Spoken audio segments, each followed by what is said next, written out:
Episode शुरू करने से पहले एक बात दिल से सुन लो। तुम लोग मेरी कहानियां पूरे दिल से सुनते हो, रात देर तक जागकर नेक्स्ट पार्ट का वेट करते हो, लेकिन ज़्यादातर लोग इस चैनल को सब्सक्राइब तक नहीं करते। मैं हर एपिसोड दिल का एक टुकड़ा लिख कर लाती हूँ, पर मुझे तभी पता चलेगा कि तुम वाकई ये कहानी आगे सुनना चाहते हो जब तुम अपना रिएक्शन दिखाओगे। अभी इसी वक्त सब्सक्राइब का बटन दबा दो, इस वीडियो को लाइक करो और कमेंट में बस इतना लिख दो, हम यहाँ हैं, अगला पार्ट चाहिए। तुम्हारा एक छोटा सा क्लिक मुझे अगला चैप्टर लिखने की हिम्मत देता है। चलो अब चलते हैं सीधा कहानी की तरफ। Chapter 46 the monster. चेन्नई के बंदरगाह के सबसे साइलेंट कोने में जंग लगे गेट के पीछे एक पुराना गोडाउन पड़ा था। भीतर आधा अंधेरा था, नम दीवारें, छत से टपकती कहीं कहीं पानी की बूंदें, लोहे और जमे हुए खून की तीखी गंध। बीच की खुली जगह में 3 मर्द घुटनों के बल गिरे हुए थे। एक का रोना रुक ही नहीं रहा था, दूसरा बेहोशी और होश के बीच कहीं अटका था, तीसरा गला चीर कर चिल्ला रहा था। उनके ठीक सामने काली शर्ट के बटन आराम से लगा रहा था राहुल देसाई। चेहरा जैसे किसी ने पत्थर से तराशा हो, जूते ऐसे जैसे अभी डिब्बे से निकले हों, आवाज इतनी शांत कि डर वहीं से शुरू हो जाए। राहुल। ऑर्डर किसने दिया था? जो चिल्ला रहा था अब भी रोते रोते हकलाया। मुझे नहीं पता सर, मैंने बस फोन पहुंचाया था, बस इतना ही, कसम से। वाक्य पूरा होने से पहले ही क्रैक, राहुल का चमकता हुआ जूता सीधे उसके चेहरे से टकराया। वो जमीन पर लुढ़कता हुआ दूर जा गिरा, मुंह से खून की धार फूटी, एक दांत घूमता हुआ दीवार से टकराकर नीचे गिरा। राहुल की आंख तक नहीं फड़की। उसने नजर दूसरे आदमी पर डाली जो अभी अभी कराहते हुए होश में आया था। साइड में देखे बिना उसने पुकारा, कुमाल। छाया से एक दुबला सा सधा हुआ शरीर बाहर आया, कद ऊंचा, एक्सप्रेशन लगभग खाली, आंखों में ट्रेंड खतरा। कुणाल। जी सर। राहुल। ब्लो टॉर्च लाओ। कुणाल ने बस एक पल के लिए पलक झपकाई। राहुल। अभी। उसके होठों पर एक धीमी रीढ़ तक ठंडी लगने वाली मुस्कान आई। राहुल। इंतजार किस बात का? कुछ मिनट बाद गोदाम की हवा एक ऐसी चीख से चीर गई जिसका साउंड इंसानी कम, जानवर जैसा ज्यादा था। घुटनों के बल पड़ा आदमी फर्श पर मचल रहा था। उसकी हथेली आग की सीधी मार में स्किन सिकुड़कर काली पड़ती जा रही थी। जलते मांस की गंध हर तरफ फैल चुकी थी। राहुल वहीं खड़ा रहा, हाथ पीछे बांधे, चेहरा ठंडा। एक पॉइंट पर वो झुककर उसके पास आया, आवाज अब भी नर्म, पर नरमी से ज्यादा डरावनी। राहुल, मैंने पहले ही बोला था, जो मेरा है उससे छूते नहीं। आदमी सिसक सिसक कर बोलने की कोशिश कर रहा था। मैंने जानबूझकर नहीं किया सर, मुझे पता भी नहीं था वो। राहुल की आंखों का रंग एक शेड और गहरा हो गया। उसने इनाया का नाम तक नहीं लिया, लेने की जरूरत ही नहीं थी। वो सीधे खड़ा हुआ, अपनी शर्ट का क्रीज ठीक किया। राहुल, इसको नदी में फेंक दो। और फिर बहुत साफ जोड़ा, जिंदा।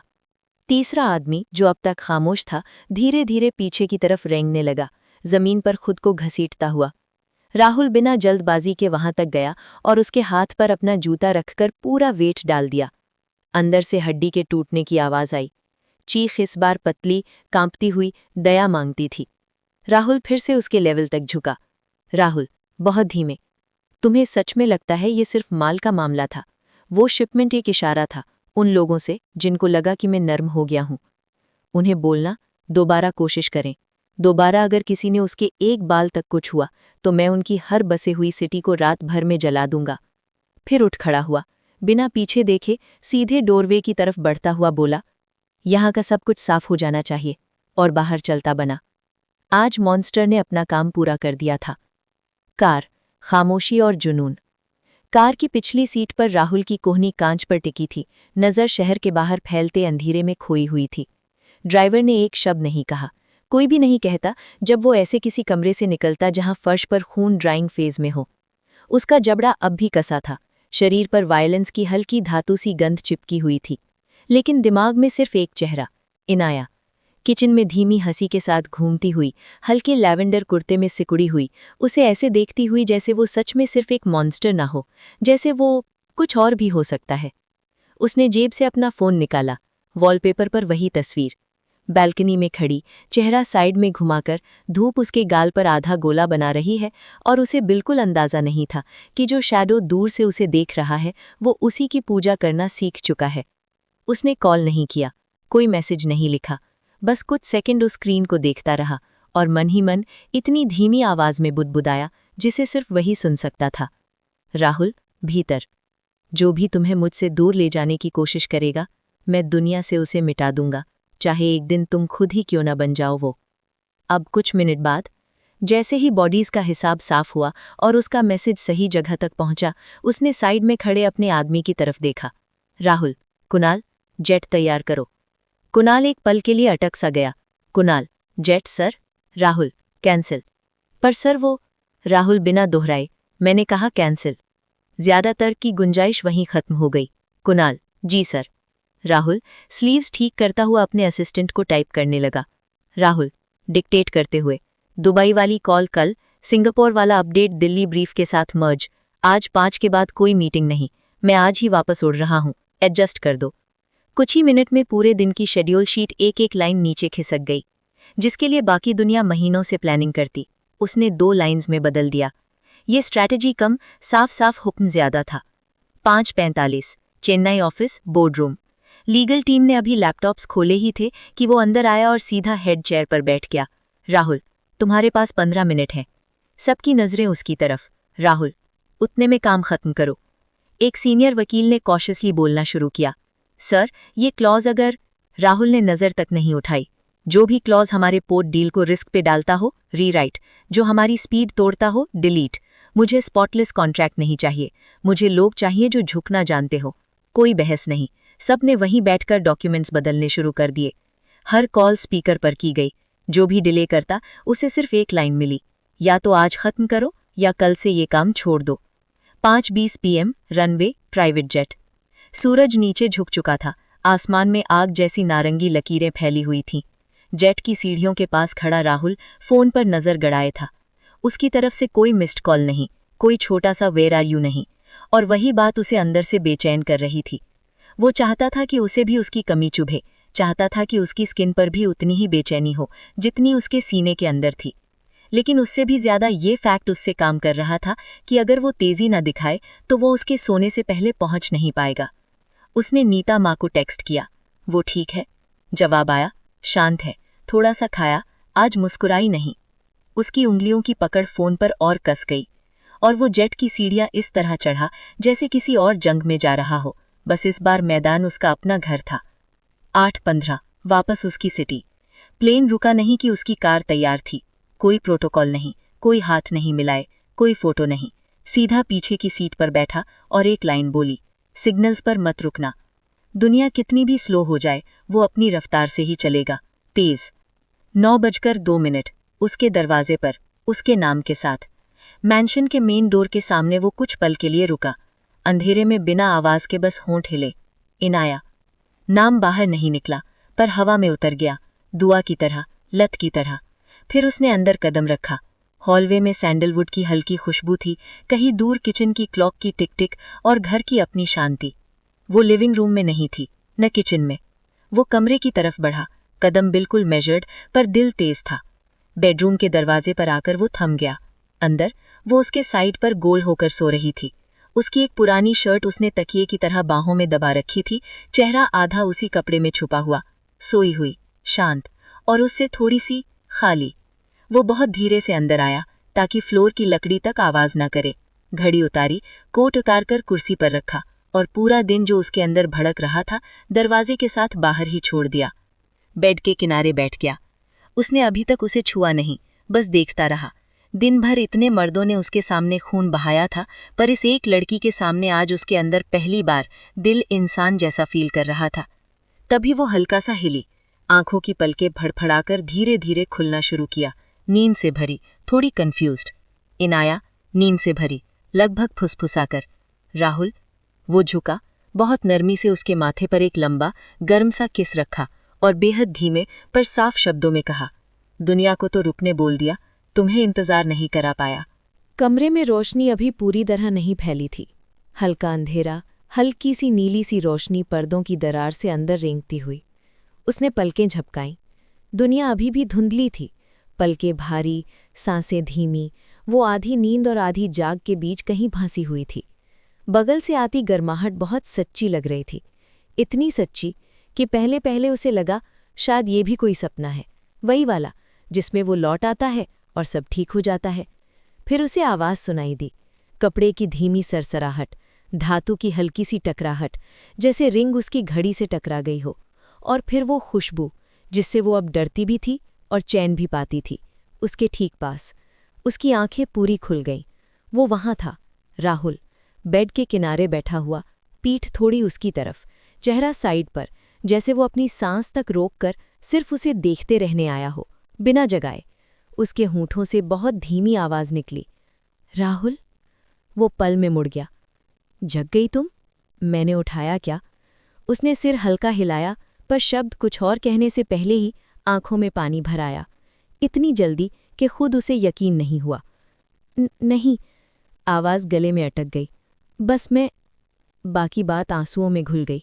आंसू बिना शोर के गिर रहे थे, न गुस्से के, न बेइज्जती के, बस उस डर के जो पूरा दिन चुपचाप सीने में बैठा रहा था, और उस इंतज़ार के जो हर सेकंड को चाकू जैसी धार दे गया था। राहुल बस उसे देखता रहा, एक पल के लिए, जैसे वो समझ ही नहीं पाया कि सामने क्या हो रहा है। अरे इनाया। उसकी आवाज़ अनयूजुअली धीमी थी, ऑलमोस्ट उलझी हुई। रो क्यों रही हो?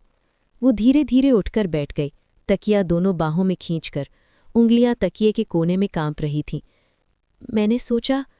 आवाज़ इतनी धीमी थी कि कमरे की खामोशी ने ही उसे आगे धकेला। मैंने सोचा तुम्हारे साथ कुछ हो गया। उसके गले की लाइन कांपी। तुमने एक बार भी मैसेज नहीं किया, कॉल भी नहीं, बस दिमाग में वही पिक्चर चलती रही, कोई तुम पे गोली चला रहा है, कोई तुम्हें घर वापस आने ही नहीं दे रहा। आखिरी शब्द पर उसकी आवाज़ टूट गई। राहुल की आंखों में एक हल्की सी चमक आई, कुछ चुभने जैसा, जो वो छुपा भी नहीं पाया। लिटिल डाव। उसने सिर हिलाया, आंसू पोंछने की बेकार कोशिश करते हुए।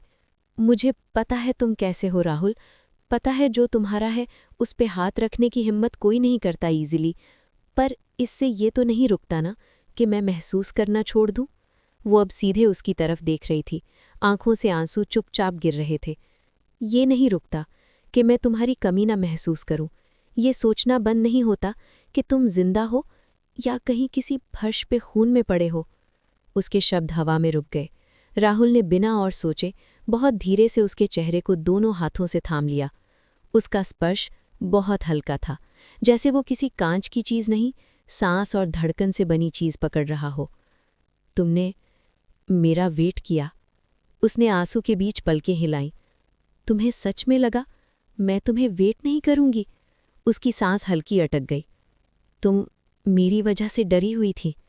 डर नहीं, उसने धीरे से कहा, सीधे सीने में खलबली थी, बहुत बुरी वाली। उसकी गर्दन की मांसपेशियां टाइट हो गईं। उस एक छोटे से सेकंड में उसके अंदर कुछ गहराई में जाकर टूट सा गया, क्योंकि आज से पहले कभी कोई उसके लिए यूं नहीं जागा था। वो हमेशा लौटा था, खाली हॉलवेज में, साइलेंट बेड पर, ऐसे घर में जहां पावर तो बहुत थी पर धड़कन कोई नहीं। आज पहली बार कोई उसके लिए रोते हुए जागता रहा था। सबसे डरावनी बात ये नहीं थी कि दुश्मन उसे मारने की सोचते हैं, सबसे ज्यादा डरावना ये था कि अगर वो सच में गिर गया तो अब कोई टूट जाएगा। बिना कुछ कहे उसने उसे अपनी ओर खींच लिया, उसके चारों तरफ बाहें कसकर बंद कर दी, न वैसे जैसे दुनिया को चैलेंज करता है, बल्कि वैसे जैसे कोई बच्चा पहली बार समझे कि उसे भी कोई अपना कहता है और उसे डर हो कहीं वो पकड़ ढीली न पड़ जाए। उसका सिर उसकी गर्दन के मोड़ में छुप गया। उसके दिल की धड़कन उसके कनपटी के ठीक पीछे थोड़ी तेज चल रही थी। मैं समझ नहीं पा रहा हूँ इनाया। उसकी आवाज़ उसके बालों में घुल गई। तुम्हारा मेरे लिए ऐसे रोना, क्या करूं मैं? मैंने प्लान नहीं किया था, उसने कॉलर में चेहरा छुपाए छुपाए कहा। बस हो गया।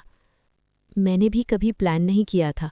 उसकी सांस उसके कान के पास गुनगुनाई कि मैं कभी ऐसे कुछ डिज़र्व करूंगा। काफ़ी देर तक दोनों चुप रहे। उसके आंसू धीरे धीरे उसकी शर्ट के कॉलर में सूखते रहे। उसका हाथ उसके बालों में उतरकर बार बार उसी जगह पर घूमता रहा जहां से उसे सबसे ज्यादा सुकून मिलता था। कमरे की हवा अब उतनी भारी नहीं लग रही थी, जैसे रात का सारा वजन उनके बीच पिघलकर नीचे गिरने लगा हो। काफी देर बाद उसने थोड़ा पीछे खींचकर उसकी ठुड्डी ऊपर उठाई। आंखें अब भी लाल थीं, पर डर की जगह एक अजीब सी राहत थी। अगली बार, उसने धीरे से कहा, मैं तुम्हें वेट नहीं कराऊंगा ऐसे। मैसेज करूंगा, कॉल करूंगा, तुम बोलो जो। उसने नज़र झुकाकर सिर हिलाया। वो हल्का मुस्कुराया, बहुत कम, बहुत पर्सनल सा। गोलियां सह लूंगा, पर तुम्हारी ये हालत दोबारा नहीं देख सकता। वो हल्की सी हंसी के साथ नाक सूंघते हुए बोली, ओके। पहले उसने उसके माथे पर एक लंबा सा किस रखा, फिर उसके गाल पर, और जैसे खुद को रोके बिना उसके होंठों को भी बस छू भर लिया। ये कोई भूखा तूफानी किस नहीं था, ये एक वादा था। मैं लौट आया हूं और अब भी लौटता रहूंगा। उसने अपना सिर उसके माथे से टिकाया, आंखें बंद रखते हुए कहा, मैं वापस तुम्हारे पास ही आना होता हूँ इनाया, और मैं हर बार आऊंगा। उसने आंखें बंद की, होठों पर छोटी सी मुस्कान अपने आप आकर ठहर गई। और शायद उनकी शादी के बाद पहली बार ऐसा हुआ कि नींद उन पर आई तो बीच में न कोई चिल्लाती खामोशी थी, न कोई जंग का तनाव, बस वो सुकून जो किसी लड़ाई के बाद मिलता है और घर जैसा लगता है। हवा अब भी उसके कहे हर शब्द से भारी थी। उसके आंसू अब उसके गले से सूख चुके थे, सांसें सामान्य हो चुकी थीं। राहुल को लगा शायद अब वो सेटल हो गई है, शायद अब थककर उसकी बाहों में ही सो जाएगी। लेकिन अचानक, बिना किसी संकेत के, उसने दोनों बाहों से उसके टॉर्सो को और कसकर जकड़ लिया, जैसे उसे डर हो कि अगर जरा भी ढीला छोड़ा तो वो गायब हो जाएगा। लिटिल डव, वो सच में चौंक गया। कोई जवाब नहीं, वो बस उसके सीने में और गहराई तक मुंह छुपा गई। बाहों की पकड़ और मजबूत हो गई, उंगलियां उसकी शर्ट में धंस गईं। उसकी आवाज़ उसके सीने के अगेंस्ट दब कर निकली, दोबारा अगर तुम ऐसे ही बिना कुछ बोले निकल गए ना। वो थम गया। कसम से राहुल, मैं तुम्हारा ही पेन लेकर चुभा दूंगी, वही महंगा वाला जो तुम अपनी घड़ी के पास रखते हो। उसके होठों से दबा हुआ सचमुच सरप्राइज्ड हंसी निकली, ऐसी हंसी जो शायद पिछले कई सालों में किसी ने नहीं सुनी थी। फिर भी उसने उसकी पकड़ ढीली नहीं की। वो अब भी उससे बच्चे की तरह चिपकी हुई थी। मैं बार बार क्लॉक देखती रही, थोड़ी सी भी आवाज़ होती ना, बस लगता तुम्हारा फ़ोन बजा होगा। भूख थी पर कुछ ढंग से खा भी नहीं पाई। नीता माँ कितनी बार बुला रही थी और मैं सिर्फ तुम्हें गोली लगते हुए इमेजिन कर रही थी। और तुमने एक मैसेज तक नहीं किया। उसने उसके सिर पर बहुत नरमी से हाथ फेरा, उंगलियां उसके बालों में उलझती हुई। गलती मेरी थी। आवाज़ में कोई ईगो नहीं था, सिर्फ सच्चाई थी। सच में गलती का लेवल क्रॉस हो गया था। वो बड़बड़ाई, तुम ऐसे थके हुए एक्सपेंसिव सूट वाले मॉन्स्टर्स की तरह घर आते हो और फिर एक्सपेक्ट करते हो कि मैं नॉर्मल रहूं, जो इतनी देर तुम्हारे लिए डरती रही। तुम नॉर्मल नहीं हो, उसने शांत लहजे में कहा। तुम पागल हो, उसने वाक्य पूरा किया, पर सिर्फ मेरी। उसने भौंई चढ़ाई। तुम इरिटेटिंग हो, पता है, तुम ओवर कॉन्फिडेंट हो, ब्रांड का हिस्सा है। वो धीरे से मुस्कुराया। तुम इतना ब्लैक पहनते हो, तभी कभी सच में डरावने लगते हो। वो झुककर अपनी नाक उसकी नाक से हल्के से सटा देता है। पर फिर भी तुम्हें पसंद हूं। उसने पूरी कोशिश की कि वो मुस्कुराए नहीं, पर होंठों के कोने थोड़े से ऊपर उठ गए। वो साफ देख चुका था, वो छोटी सी जबरदस्ती छुपाई गई मुस्कान। उसने सिर हल्का तिरछा किया। मतलब? आवाज़ धीमी हुई। पेन से चुभाने का फैसला थोड़ा टल गया। उसने आंखें सिकोड़कर कहा, अभी भी सोच रही हूं। इस बार वो खुलकर हंसा। उसने बाहें उसकी कमर के चारों ओर और कसी, उसे हल्के से अपनी गोद में खींच लिया। आवाज़ अब भी नीची थी, चिढ़ाती हुई, पर भीतर से गर्म। अगर मुझे ऐसी ही शक्ल, ऐसे ही हग्स मिलते रहें, तो शायद मैं जानबूझकर फिर से बिना बताए चला जाऊं। उसकी आंखें चौड़ी हो गईं। तुम डरे भी मत, वो मुस्कुराया। डरता नहीं हूं, पर अब जाने का मन नहीं करता। चेहरा अचानक बहुत अलग तरह से नरम पड़ गया, जैसे कुछ सालों की थकान एक सेकंड को उतर गई हो। वो उसके कान के बिल्कुल पास झुककर फुसफुसाया। जिंदगी में किसी ने मुझे ऐसे नहीं पकड़ा इनाया। जैसे मैं गायब हुआ तो वो टूट जाएगा। वो जल्दी से नज़र फेरती है, चेहरा गर्म पड़ जाता है। दिल तो पहले ही पूरी तरह उसके पास गिर चुका था। वो उसके कान के पीछे से एक लट हटाता है और उसके कनपटी पर बहुत हल्का, लगभग झिझक भरा किस रखता है। तुम मेरी हो इनाया, चाहे तुम माना या ना माना। वो तुरंत बोल पड़ी। दोबारा बोला ना तो इस बार महंगा वाला नहीं, सीधा निब चुभाऊंगी। वो हंस पड़ा। फाइन, वर्ड्स नहीं बोलूंगा, बस वैसे ही बिहेव करता रहूंगा। उसने उसके कंधे पर एक हल्का मुक्का मारा, पर दूर नहीं हुई। वो उस रात फिर उसी की बाहों में सोई। फर्क बस इतना था, इस बार उसकी खुद की बाहें उसके चारों ओर ज्यादा कसकर बंद थीं, जैसे वो अब उसे कहीं जाने ही नहीं देगी। रात अजीब तरह से नर्म थी। देसाई हाउस पर एक विरला सा सुकून उतर आया था। न फोन की लगातार घंटियां, न गाड़ियों की आवाज, न किसी सौदे की खींचातानी, न दूर कहीं दबे दबे चीखने की याद। बस दो टूटे हुए लोगों की धीमी सांसें, जो पहली बार सच में ठीक होने की कोशिश कर रहे थे। बेडसाइड पर रखा लैंप गर्म सुनहरी रोशनी फैला रहा था, जो कमरे के बाकी साए के साथ धीरे धीरे मिल रही थी।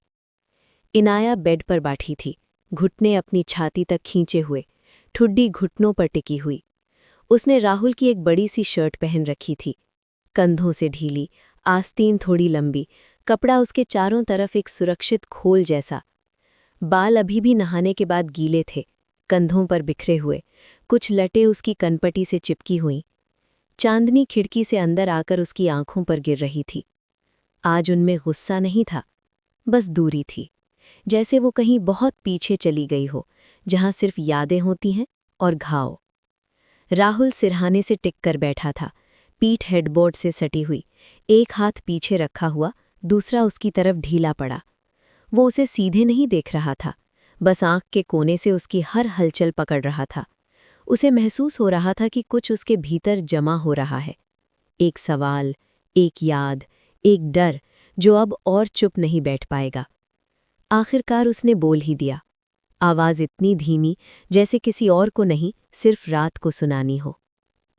राहुल, तुमसे कुछ कहूं? उसका सिर तुरंत उसकी तरफ मुड़ा। आंखों वाली हैबिचुअल एरोगेंस पल भर में उतर गई, जगह ले ली एक सतर्क नरमी ने। हर बार उसने बस इतना कहा। वो उंगलियों से उसकी शर्ट का किनारा मसलने लगी। एक मेरी मासी होती थी। एक हल्की सांस अंदर बाहर हुई, आंखें कहीं और चली गईं। पापा की ऑफिस में काम करती थी, स्मार्ट, कॉन्फिडेंट। वो ऐसी औरत थी जो कमरे में आती थी तो टेम्परेचर सच में बदल जाता था, सिर्फ मुस्कुराकर। राहुल ने बीच में कोई शब्द नहीं घुसाया, बस उसका चेहरा पड़ते हुए चुप रहा। उसने शादी की एक इंजीनियर से। सबको लगा अच्छा रिश्ता है, अच्छा घर, अच्छी नौकरी, सीधी सादी फैमिली। जो किसी को दिखा नहीं, वो था दरारों का जाल। उसकी आवाज़ हल्की कांपने लगी थी। वो बहुत रोशनी जैसी थी। मुझे छिपकर चॉकलेट्स देती थी जब पापा नहीं देख रहे होते। किचन में गाने पे नाचती थी। मुझे बेवकूफ़ी भरे जोक सुनाती थी, खुद ही हंस पड़ती थी। उसने सबको खुश रखने की बहुत कोशिश की राहुल। उसके ससुराल वालों को ये रोशनी पसंद ही नहीं थी। उन्हें उसकी ब्राइटनेस से प्रॉब्लम थी। उसकी उंगलियां अब मुट्ठी में बदल चुकी थी। उन्होंने उससे कंट्रोल करना शुरू किया। सबसे पहले उसका पैसा रोका। उसकी सैलरी, हर एक रुपया, हर महीने सीधा ससुराल की अलमारी में जाता था। ना उसके लिए, ना उसके फ्यूचर के लिए, बस उनके लिए। राहुल का जबड़ा हल्का कस गया। आंखें शांत थीं, पर अंदर कुछ उबल रहा था। फिर वो प्रेग्नेंट हुई। सब खुश थे, या कम से कम दिखा रहे थे। पर जब उसने एक बेटी को जन्म दिया, सब बदल गया। अब वो उसकी तरफ देख रही थी, आंखों में पुराने धुएं की परत जो अभी भी जलती थी। उन्होंने उसको दोष दिया, जैसे बच्चे का जेंडर उसने हाथ से चुन लिया हो। बोले उसने घर की नाक कटा दी, लड़की पैदा की, निकम्मी है, घर पे बोझ है। सी सेक्शन हुआ था उसका, पेट पर टांके लगे थे। फिर भी उन्होंने उससे सीढ़ियां चढ़ने को कहा। कपड़े धुलवाए, बर्तन करवाए, पोछा लगवाया, हर काम, और वो करती रही। एक छोटी टूटी हुई सी हंसी निकली, जिसमें खुशी नहीं, कड़वाहट थी। स्टिचेस बेयरली बंद हुए थे और वो सब कुछ कर रही थी, क्योंकि बहू का फर्ज था ना। आवाज़ टूटने लगी। फिर वो दोबारा प्रेग्नेंट हुई। इस बार उसे लगा शायद लड़का हुआ तो वो लोग उसे प्यार करेंगे, कभी कोई उसको देखकर मुस्कुरा देगा। एक कटु मुस्कान उसके होंठों तक आई। पर इस बार उसे बच्चा हुआ ही नहीं, मिसकैरेज हो गया। अकेले, खून बह रहा था, दर्द हो रहा था, और उसने अपने पति को कॉल किया। तुम्हें पता है उसने क्या कहा? राहुल ने अब भी कुछ नहीं बोला, पर आंखों में आग साफ दिख रही थी। उसने कहा, मैं काम पे हूं, रात तक वेट करो। बस। वो रोती रही, फिर अपने बाप को कॉल किया। वो तुरंत निकले, पर जब तक वो पहुंचे, उसने गहरी सांस खींची। वो मर चुकी थी राहुल, अकेले, ठंडे फर्श पे, खुद के खून में। कमरे में खामोशी गिरी, इतनी भारी कि हवा तक थिक लगने लगी। राहुल आगे खिसका, धीरे, जैसे कहीं उसे चौंका न दे। उसने हाथ बढ़ाकर उसकी उंगलियों को छुआ। इनाया। उसने सिर हल्का झटके से हिलाया। अब उसकी नज़र सीधे उसकी आंखों में थी, कांच जितनी साफ, आंसुओं जितनी भरी हुई। इसलिए मुझे डर लगता है राहुल, इसलिए जब कोई शादी बोलता है तो मेरी छाती हल्की नहीं, भारी पड़ जाती है। लोग कहते हैं शादी प्यार होता है, मैंने शादी को जंजीर बनते देखा है। मैंने औरतों को उसी घर में जलते देखा है जिसे उन्होंने सपनों से सजाया था। मैंने खामोशी को चीखों से ज्यादा तेज सुना है। उसने निगल कर कहा, मैं कभी वो औरत नहीं बनना चाहती जो प्यार के लिए भीख मांगे, जो उसके इंतजार में मर जाए। राहुल के चेहरे पर साया और गहरा हो गया। उसका गुस्सा उससे नहीं था, उस दुनिया से था जिसने उसे ये कहानियां दी थीं। उन लोगों से था जिन्होंने उसकी ब्राइटनेस को डर में बदल दिया था। उसके सीने के अंदर एक ऐसी प्रोटेक्टिवनेस थी जो हिंसा से भी ज्यादा खतरनाक थी, क्योंकि ये सिर्फ खून नहीं, पूरा शहर जला सकती थी। तुम नहीं बनोगी। आवाज करारी थी, पर अंदर से टूटी हुई भी थी। वो थोड़ा और पास आया, जैसे किसी घायल जानवर के पास बिना डराए पहुंचा जाता है। उसने धीरे से हाथ बढ़ाकर उसकी उंगलियों को छुआ। तुम चाहो तो मुझे नफरत करो, मुझ पे चिल्लाओ, मुझसे भागो इनाया, पर मैं तुम्हारी आग कभी बुझने नहीं दूंगा। तुम्हारी हंसी कभी इस घर में दबी आवाज नहीं बनेगी। तुम्हारी रोशनी कभी अंधेरे से बाटर नहीं होगी। उसके शब्द कोमल नहीं थे, पर उनमें ठोस यकीन था। मैं उन जैसा नहीं हूं, और तुम उन औरतों में से नहीं हो जो चैन लगने के लिए पैदा हुई थीं। उसने धीरे से उसके गाल तक हाथ पहुंचाया, अंगूठे से आंसू की पतली लकीर मिटाते हुए। उसकी सांस हल्की सी अटक गई। तुमने कहा ना, वो अकेली मरी थी? उसने एक एक शब्द काट कर कहा, तुम कभी अकेले नहीं मरोगी, तुम कभी अकेले नहीं झेलोगी। वो और झुकाया, माथा उसके माथे से सटा दिया, आंखें बंद, सांसें टकराती हुईं। पूरी दुनिया अगर तुमसे मुंह मोड़ ले। उसका हर शब्द स्टेडी था। मैं फिर भी यही हूं, दरवाजे से टिककर, दुनिया से लड़कर, खून बहाकर, पर तुम्हें छोड़कर नहीं जाऊंगा। इस बार वो जोर जोर से नहीं रोई, बस पानी आंखों से चुपचाप बहता रहा। हल्की सी हाँ में गर्दन हिली, और कई सालों में पहली बार उसी कहानी के बाद जिसने उसे शादी से नफरत कर दी थी, उसे लगा कि शायद उसके सामने ये मॉन्स्टर वाकई उसकी सबसे सुरक्षित जगह बन सकता है। कमरा शांत था, पर उसका दर्द नहीं। बात खत्म करते ही वो कुछ सेकंड बिल्कुल स्थिर बैठी रही, जैसे खुद को समझ ही नहीं आया कि उसने अभी जो कहा वो सचमुच बाहर निकल आया है। फिर अचानक, जैसे कहीं अंदर कोई बांध टूट गया हो, वो बिखर गई। होंठ कांपे, एक दबा हुआ सा सिसकन निकली, ज्यादा आवाज नहीं, बस एक चुभती हुई सांस की तरह। कंधे हल्के हल्के हिलने लगे। सीने से निकली हर रुक रुक कर आती सांस अब सिसकी में बदल रही थी। वो हमेशा से रोने को रोकने वाली थी, लेकिन इस बार मन ने नहीं, शरीर ने उसे धोखा दे दिया। उसने घुटनों को और कसकर पकड़ा, अपने आप में और सिकुड़ गई, चेहरा दूसरी तरफ घुमा लिया ताकि वो उसे इस हालत में ना देखे। आंसू अब बूंद बूंद नहीं, सीधी धार में बह रहे थे। राहुल एक पल को रुक गया। ये एहसास उसके लिए नया था, बेबस होना। वो हड्डियां तोड़ सकता था, शहर रोक सकता था, लोगों की जिंदगियां खत्म कर सकता था, पर ये लड़की इतनी चुपचाप टूटती हुई उसके सामने बैठकर अपने अतीत के जख्म खोल रही थी। ये दृश्य वो सह नहीं पा रहा था। इनाया, उसने बहुत धीरे से पुकारा, पर वो हिली नहीं। सिसकियां अब भी हल्की थीं, पर लगातार। हर कुछ सेकंड्स में उसकी सांस अटकती, गला भर आता और वो खुद को समेटने की नाकाम कोशिश करती। वो धीरे धीरे आगे बढ़ा, कोई तेज मूवमेंट नहीं, कोई जबरदस्ती नहीं। उसने दोनों हाथ बहुत सावधानी से बढ़ाए, जैसे कोई मंदिर की चीज छू रहा हो, और एक पल बाद उसे अपनी तरफ खींच लिया। पहले उसका शरीर हल्का सा सख्त हुआ, शर्म, डर और आदत के चलते, फिर पूरी तरह उसके सीने पर गिर पड़ा, जैसे हमेशा से यहीं गिरना चाहती थी पर खुद को रोकती रही थी। वो उसे अपनी गोद में लेकर थोड़ा एडजस्ट हुआ, बहुत धीरे धीरे, जैसे कांच उठा रहा हो। उसके छोटे छोटे हाथ उसकी शर्ट के सामने वाले हिस्से को इतनी जोर से पकड़ चुके थे, जैसे वो यही एक चीज है जो उसे जमीन से जोड़े हुए है। उसका चेहरा उसके सीने में छुपा, आंसू कपड़े के अंदर तक सोख करते हुए। वो बोल नहीं पा रही थी, बस रो रही थी, हर कुछ सेकंड्स पर एक टूटी हुई सी सिसकी, जो किसी बच्चे के नींद में रोने जैसी लगती थी।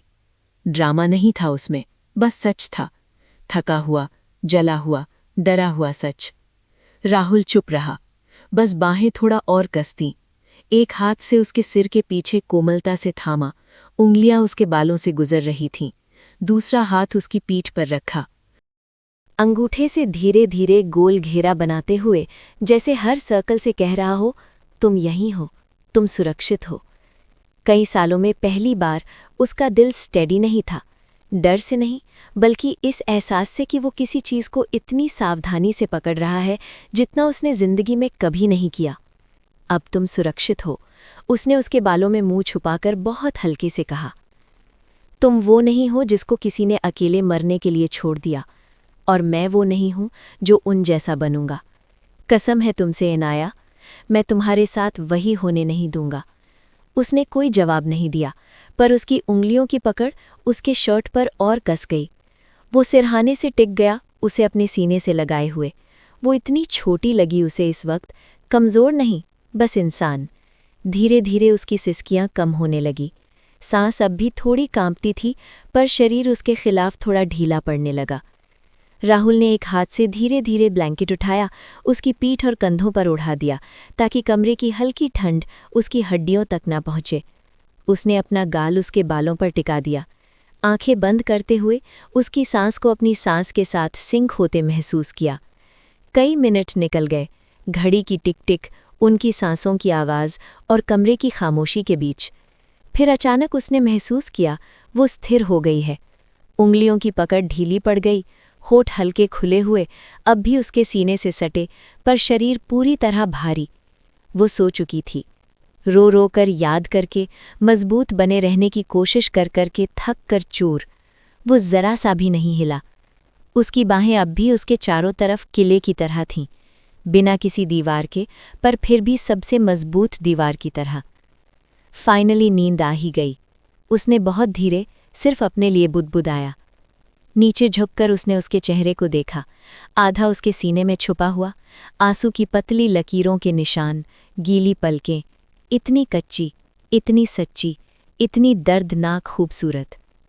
मैं दुनिया को तुम्हें दोबारा तोड़ने नहीं दूंगा, उसने उसके माथे के करीब बहुत हल्के से कहा।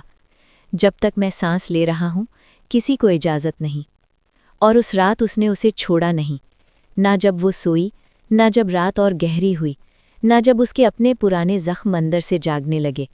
वो वहीं रहा, उसके चारों तरफ बाहें कसे हुए, जैसे कह रहा हो, ये दुनिया तुम्हें चोट पहुंचा सकती थी, पर अब तुम्हारे और उसके बीच पहले मैं खड़ा हूं।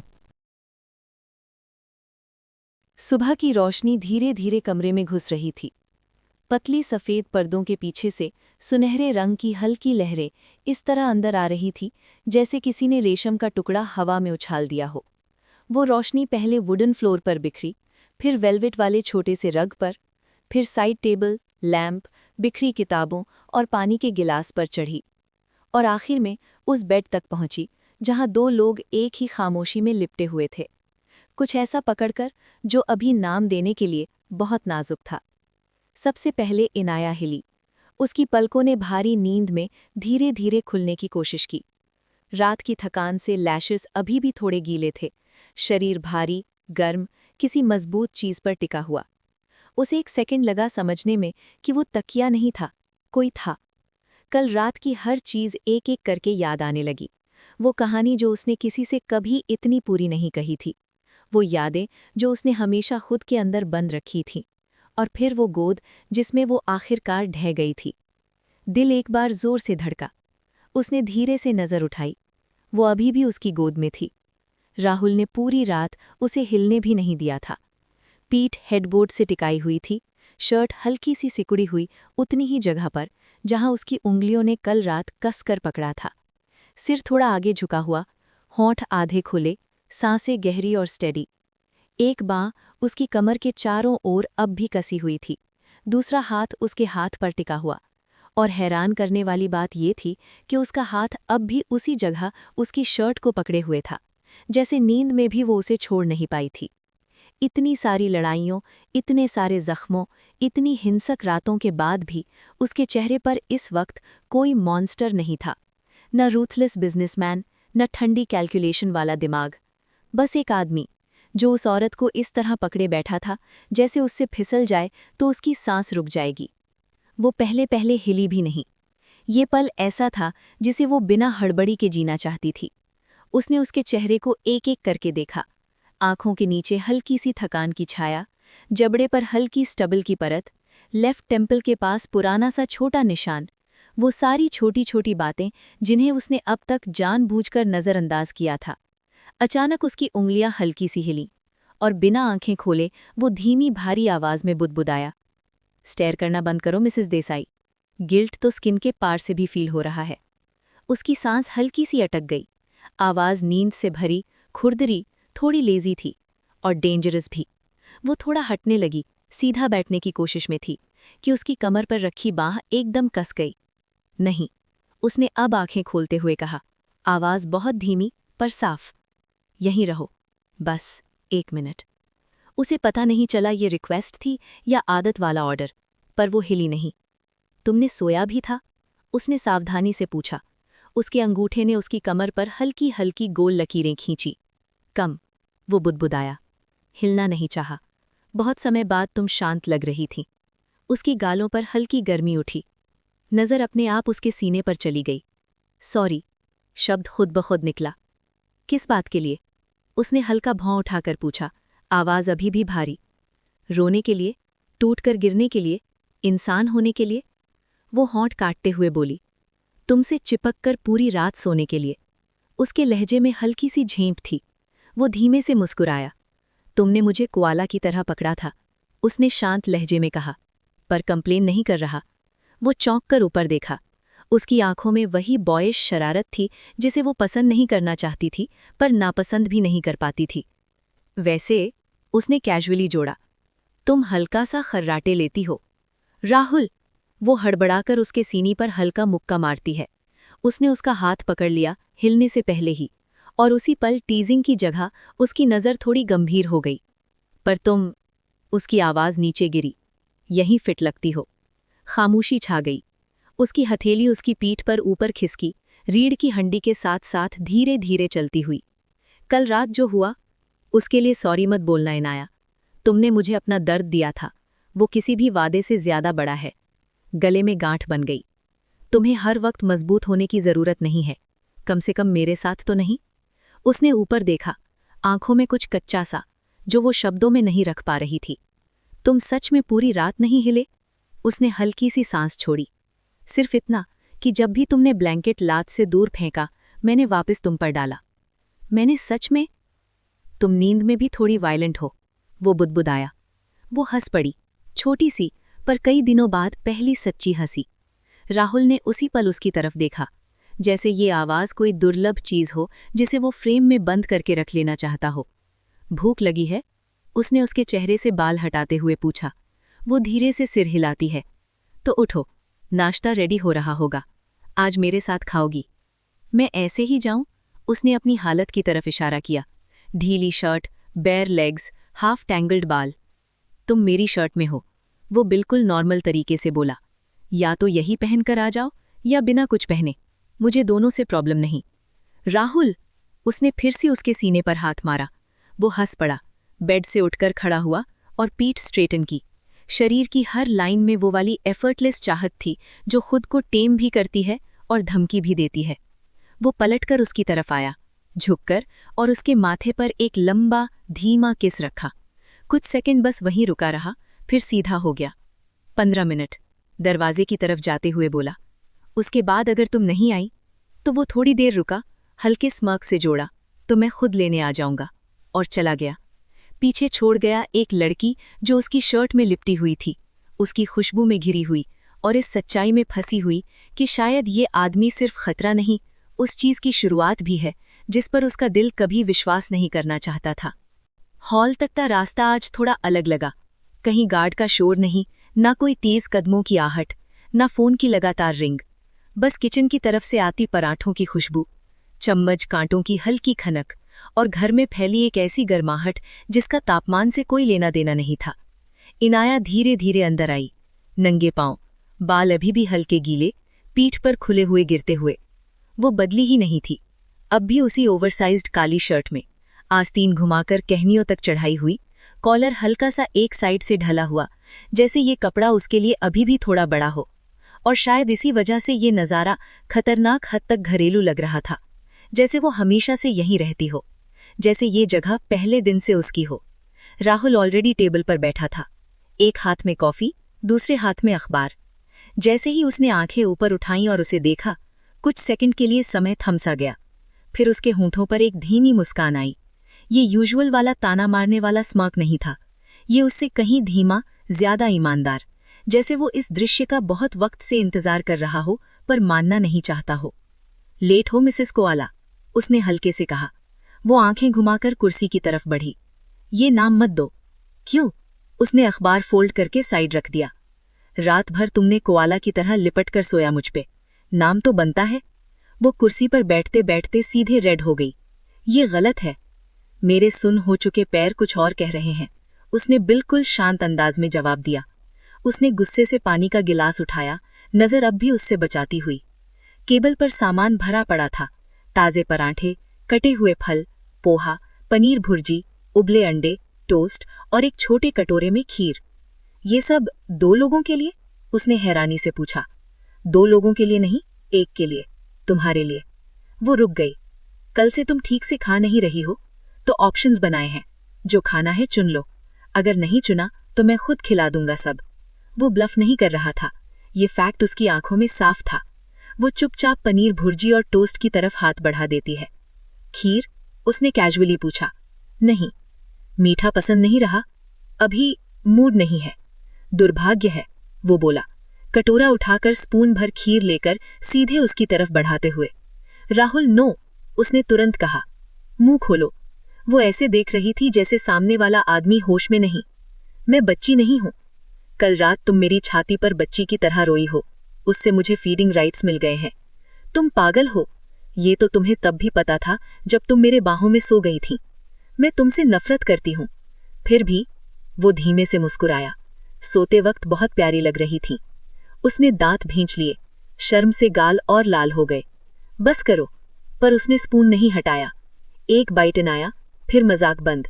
झूठ? सच नहीं, पर इस वाले मजाक के लिए सच।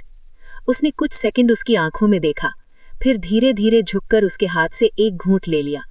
पूरा समय उसे घूरती रही, जैसे नजरों से वार्निंग दे रही हो। उसने देखा कैसे उसके होंठ स्पून के आसपास बंद हुए, और एक पल के लिए उसकी आंखों में एक अलग सी गहराई चमकी, जो उसने तुरंत छुपा ली एक छोटी सी स्मर्क के पीछे। स्वीट तुम पे सूट करता है, वो बुदबुदाया। राहुल, उसने वार्निंग दी। जी जान। दूसरा शब्द इतना कैजुअली आया कि उसने लगभग खाना चोक कर दिया। वो हल्के से हंस पड़ा, नैपकिन उठाकर आगे झुका, उसके होंठ के कोने से बहुत हल्के से खीर की पतली सी लाइन साफ कर दी।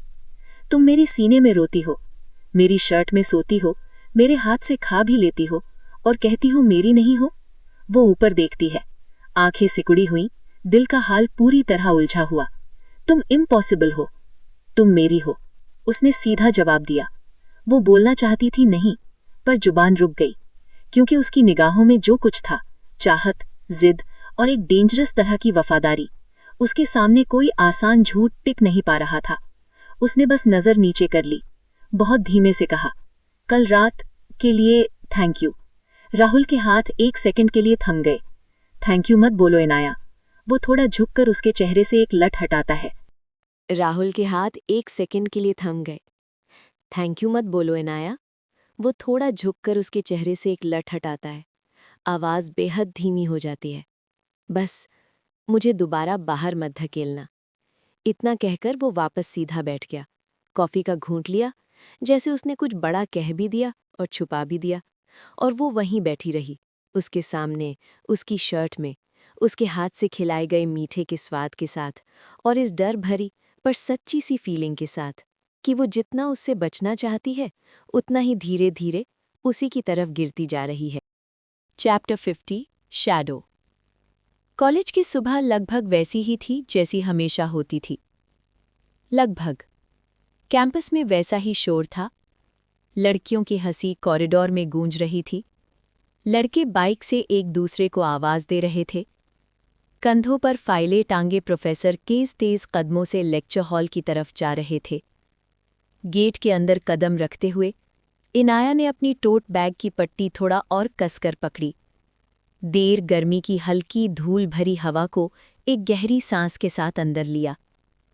कल रात के बाद उसकी बाहें, उसकी आवाज़, उसका सीना और वो वाक्य जो अब भी उसके कानों में गूंज रहे थे, उसे लगा था आज सब कुछ अजीब लगेगा। पर अजीब ये था कि सब कुछ बिल्कुल नॉर्मल लग रहा था, और शायद यही नॉर्मल अब अजीब था।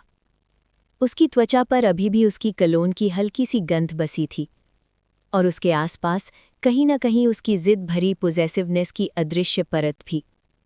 उसके होठों पर अपने आप एक हल्की मुस्कान आई। बालों की एक लट गाल पर आई हुई थी, जिसे वो पीछे सरकाने लगी। तभी आवाज़ आई, इनाया। वो मुड़ी तो रिया 2 ठंडी कॉफ़ीज़ लेकर उसकी तरफ भागती हुई आ रही थी। आखिरकार मैडम क्लासेस मिस करना छोड़कर माफिया की बीवी वाली लाइफ से बाहर आ ही गई, रिया ने चिढ़ाते हुए कहा। इनाया ने उसे घूरा। चुप। दोनों हंस पड़ी और कंधे से कंधा मिलाकर बिल्डिंग की तरफ चल पड़ी। सब ठीक लग रहा था, जब तक कि अचानक ठीक नहीं लगा। शुरुआत नज़रों से हुई। लाइब्रेरी के सामने से गुजरते हुए उसे महसूस हुआ कोई उसे देख रहा है। वो वाली नज़र नहीं जो कैजुअली गुजरते हुए किसी को देख ले, ना वो जो लोग कपड़े या चेहरा देखकर मारते हैं। ये नज़र इरादे वाली थी, साफ, तेज, एकदम ठंडी। उसने हल्का सा सिर मोड़ा। कोर्टयार्ड के दूसरे छोर पर एक आदमी खड़ा था। मिड-30s, काला सूट, काले चश्मे, न बैग, न किताब, और सबसे ज़रूरी बात, न तो वो स्टूडेंट लगता था, ना ही किसी तरह से स्टूडेंट बनने की कोशिश कर रहा था। उसने उसकी नज़र पकड़ ली। आंखों में हल्की सी पहचान की चमक, चेहरे पर ऑलमोस्ट अदृश्य सा सिर हिलाना। इनाया के पेट में हल्का सा डर घुल गया। राहुल। जाहिर है, सुबह जब उसने उसे गेट के पास उतारा था, तब उसने बस इतना कहा था, अगर ज़रा सा भी अजीब लगे, कॉल करना, डाउट मत करना, बस कॉल करना। और अब उसने कॉलेज के अंदर भी अपने लोग लगा दिए थे। दोपहर तक साइंस बढ़ गए। पार्किंग के कोने में एक काला एसयूवी इंजन ऑन रखे खड़ा था। न कोई उतर रहा था, न कोई चढ़ रहा था। टी स्टॉल पर एक आदमी खड़ा था जो न चाय पी रहा था, न बात कर रहा था, बस देख रहा था। सीढ़ियों के पास 2 लड़कियां विस्पर कर रही थीं, सुना, तीसरी मंजिल पर सीसीटीवी की वायरिंग बदल रहे हैं। हर बार जब वो मुड़ती, उसे लगता जैसे कोई अदृश्य परछाई उसके साथ साथ चल रही हो। ये दम घोंटने जैसा नहीं था अभी, पर ये खुला आसमान भी नहीं था। बाद में गुलमोहर के पेड़ के नीचे वो नोट्स स्क्रॉल कर रही थी। फ़ोन वाइब्रेट हुआ। 11:13 AM। Eat something. 5 घंटे से कुछ नहीं खाया तुमने। दिल ने हल्का सा उछाल लिया। उसने चारों तरफ नज़र दौड़ाई। सीधा कोई नज़र नहीं आया।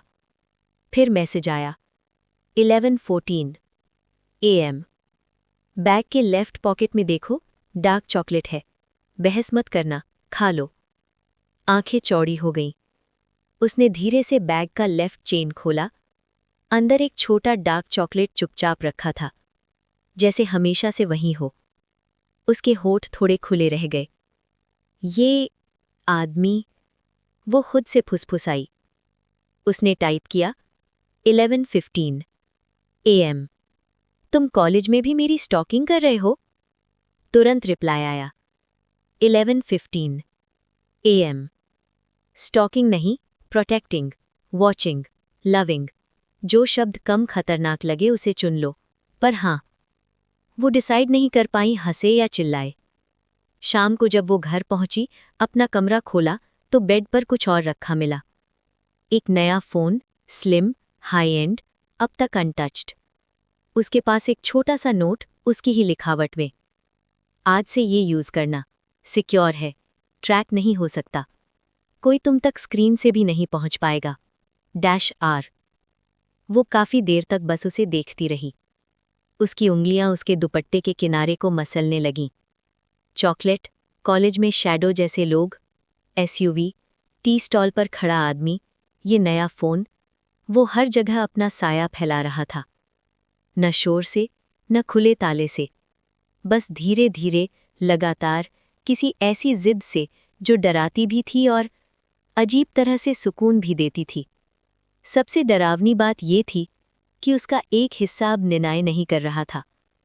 उसका एक हिस्सा खुद को ज्यादा सुरक्षित महसूस करता था, उस मॉन्स्टर की परछाई में, बजाय उस दुनिया की धूप में जो उसे अकेला छोड़ दे। शाम को वो राहुल के लिविंग रूम के बीचों बीच खड़ी थी, बाहें सीने पर बंधी हुई, होठ सख्त लाइन में, आंखें एक ही जगह टिकी हुई। सोफे पर फैले हुए आदमी पर, जिसे जरूरत से कहीं ज्यादा आराम से बैठा था, जैसे उसने आज उसका पूरा कॉलेज अपना प्राइवेट कंट्रोल रूम न बना दिया हो। राहुल सोफे पर आधा लेटा सा था, एक हाथ में स्कॉच का ग्लास, टांगे आराम से फैलाए, एक बांह बैकरेस्ट पर टिकी हुई। वो उसे देख रहा था जैसे सामने कोई पेंटिंग हो, खूबसूरत, गुस्सैल, आंखों में आग लिए खड़ी। तुम डिनाई भी नहीं करोगे? उसने सीधे पूछा। उसने एक भौं हल्की उठाई। क्या डिनाई करूं? कॉलेज में जो आदमी थे, SUV, मेरे बैग में चॉकलेट, मेरे बेड पर फोन। बिना एक सेकंड सोचे उसने कहा, तुम्हारा स्वागत है। उसने अविश्वास से सांस छोड़ी। तुम सीरियस नहीं हो? तुम्हारे केस में। वो ग्लास रखकर खड़ा हुआ। मैं हमेशा सीरियस हूं। तुम्हें कोई हक नहीं था। वो अब थोड़ा आगे बढ़ चुकी थी, आंखें और तेज, आवाज और साफ। कौन सा हक? उसने जैसे सच में पूछा हो। ये जो तुमने किया, मेरा कॉलेज कोवर्ट खेलने की जगह नहीं है। तुमने बिना मुझे बताए उसको सर्वेलेंस जोन बना दिया। पता है कितना अजीब लग रहा था दिन भर किसी की नज़र महसूस होना, और पता भी ना होना कि वो कौन है। अब वो भी सीधा खड़ा था, ग्लास धीरे से टेबल पर रखते हुए। इंसेन ये नहीं है इनाया। उसकी आवाज़ हल्की नीचे गिरी, खुरदुरी, कच्ची।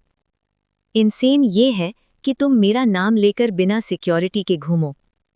इंसेन ये है कि मुझे पता हो कि कौन कौन मेरी दुनिया में मेरे प्यार को टारगेट बना सकता है और मैं चुप बैठूं। उसके मुंह से निकला शब्द उसके कानों में अटक गया। प्यार। दिल ने हल्की सी करवट ली, पर उसने खुद को संभाला। और भी वेज होते हैं राहुल। तुम सब कंट्रोल नहीं कर सकते सिर्फ इसलिए क्योंकि तुम डरे हुए हो। ये डर नहीं है। उसकी आवाज और नीचे हो गई, खुरदुरी, कच्ची। ये हकीकत है। जो लोग मुझे नफरत करते हैं, तुम्हें बिना सोचे इस्तेमाल करेंगे। तुम सच में सोचती हो मैं इंतजार करूंगा जब तक वो पहला कदम उठाए? मैं शीशे की गुड़िया नहीं हूं। तुम मेरे लिए हो। वो एक पल के लिए चुप हो गई। एक छोटा सा वाक्य हवा की डायरेक्शन बदलने के लिए काफी था। फिर भी वो पीछे नहीं हटी।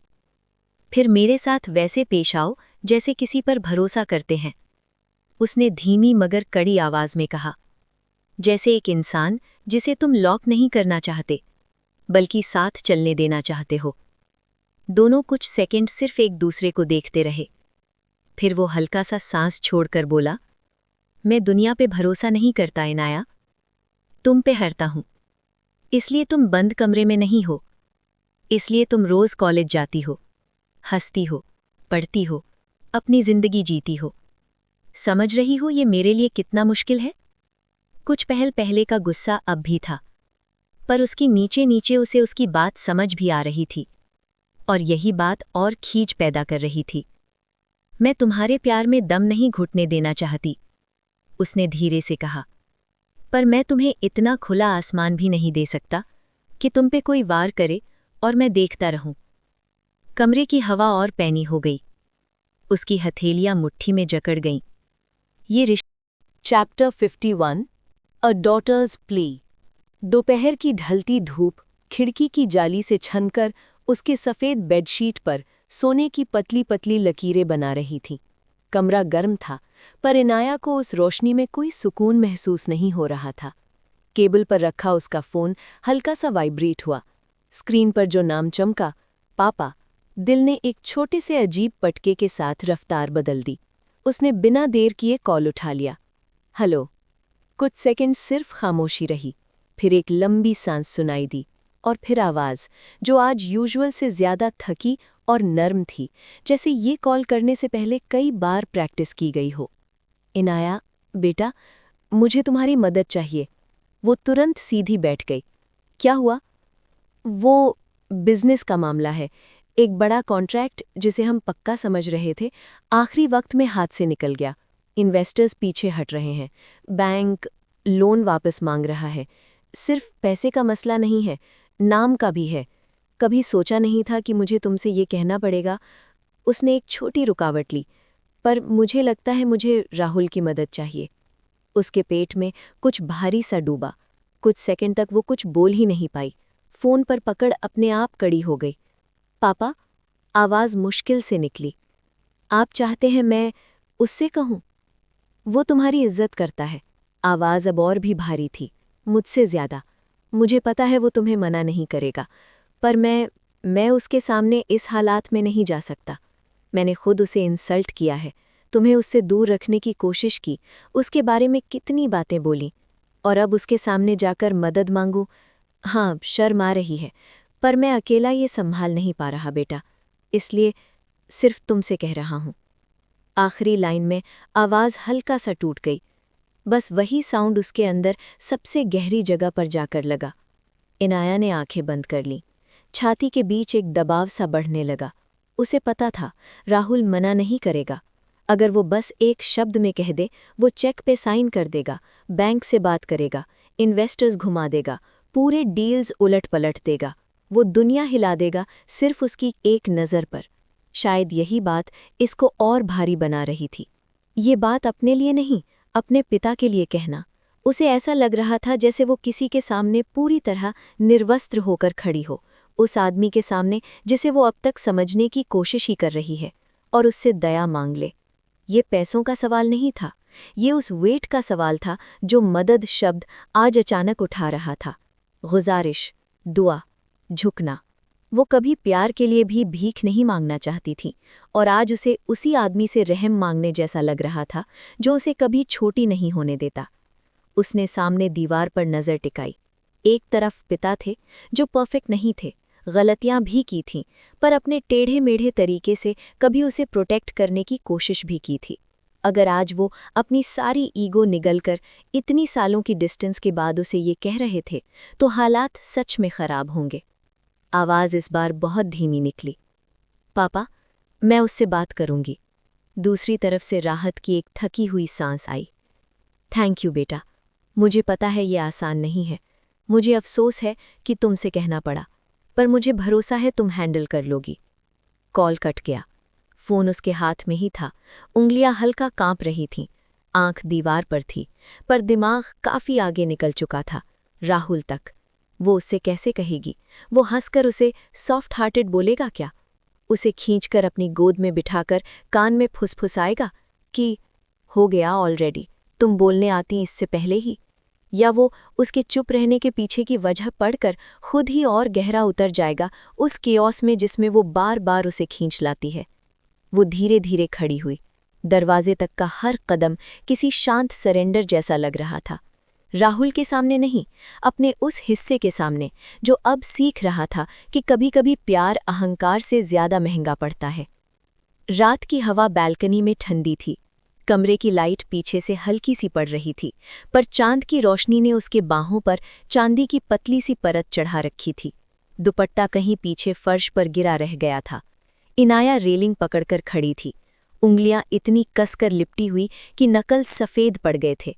पीछे बेडरूम के दरवाजे पर राहुल टिककर खड़ा था, आंखें उस पर जमी हुई, जैसे किसी होली किताब को लाइन बाय लाइन पढ़ रहा हो। डिनर के बाद से उसने एक शब्द नहीं बोला था, पर उसकी खामोशी में एक पूरा तूफान चल रहा था, ये उसे साफ दिख रहा था। इधर आओ। उसकी आवाज़ धीमी, लगभग फुसफुसाहट, पर उसमें फिर भी एक ऐसा वेट था जो रीढ़ के साथ साथ सीधा दिल तक जाता था। वो धीरे धीरे मुड़ी, नीचे होंठ हल्का दबा हुआ, गला सूखा। उसने बिना देखे हथेलियां अपनी बाहों पर रख लीं, जैसे खुद को थाम रही हो। समझ नहीं आ रहा कैसे कहूं। आवाज़ बैडली मौजूद थी। वो वहीं खड़ा रहा। मत कहो, उसने शांत लहजे में कहा, बस पास आ जाओ। उसके हर कदम में झिझक थी, जैसे आगे बढ़ते हुए वो किसी क्लिफ के किनारे जा रही हो। उसके सामने पहुंचकर उसने आंखें ऊपर नहीं उठाईं, बस हाथ बढ़ाया और उसका सीना छुआ, दिल के ठीक ऊपर। उंगलियां कांप रही थीं। पापा, शब्द वहीं टूट गया। उसने बिना कुछ पूछे अपना हाथ उसकी पीठ के निचले हिस्से पर रखा, उसे और अपने करीब खींच लिया। उसकी खुशबू, उसकी गर्माहट, उसका स्टेडी हार्ट बीट, सब उसके चारों तरफ एक घेरा बनाने लगे। पर उसकी खामोशी खुद अपने आप में एक सवाल बन चुकी थी। मैं नहीं आना चाहती थी। आवाज़ हर शब्द पर लड़खड़ा रही थी। तुम पे कोई जिम्मेदारी नहीं है, तुम्हारा फर्ज नहीं है। पर उन्होंने कभी मुझसे कुछ नहीं मांगा राहुल, कभी नहीं। अब वो मुश्किल में है और उन्होंने पहली बार मुझे फ़ोन करके कहा कि मुझे तुमसे कहना होगा। उसके जबड़े की मसल हल्की हिली, पर आंखों में कोई गुस्सा नहीं था। वो अब भी बस सुन रहा था।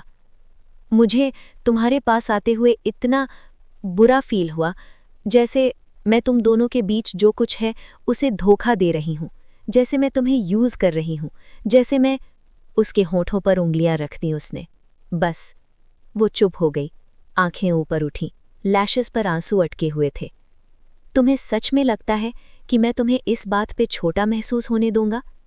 तुम्हें लगता है तुम मुझे यूज़ कर रही हो अगर तुम मेरे पास अपने बाप के लिए आई? उसके शब्द थोड़े और सख्त हुए। वो तुम्हारे बाप हैं और तुम मेरी हो। सांस उसकी भी खुद रुक गई। मैं पहले ही कह चुका हूं इनाया, तुम्हारी दुनिया, तुम्हारे डर, तुम्हारे मसले अब सब मेरे हैं, एक एक। मैं वो लड़की नहीं बनना चाहती जो हर वक्त पति के पैर पकड़कर बाप के लिए गुजारिश करे। उसने उसके माथे पर एक ठोस स्थिर किस रखा। तुम वो लड़की नहीं हो, धीरे से बोला।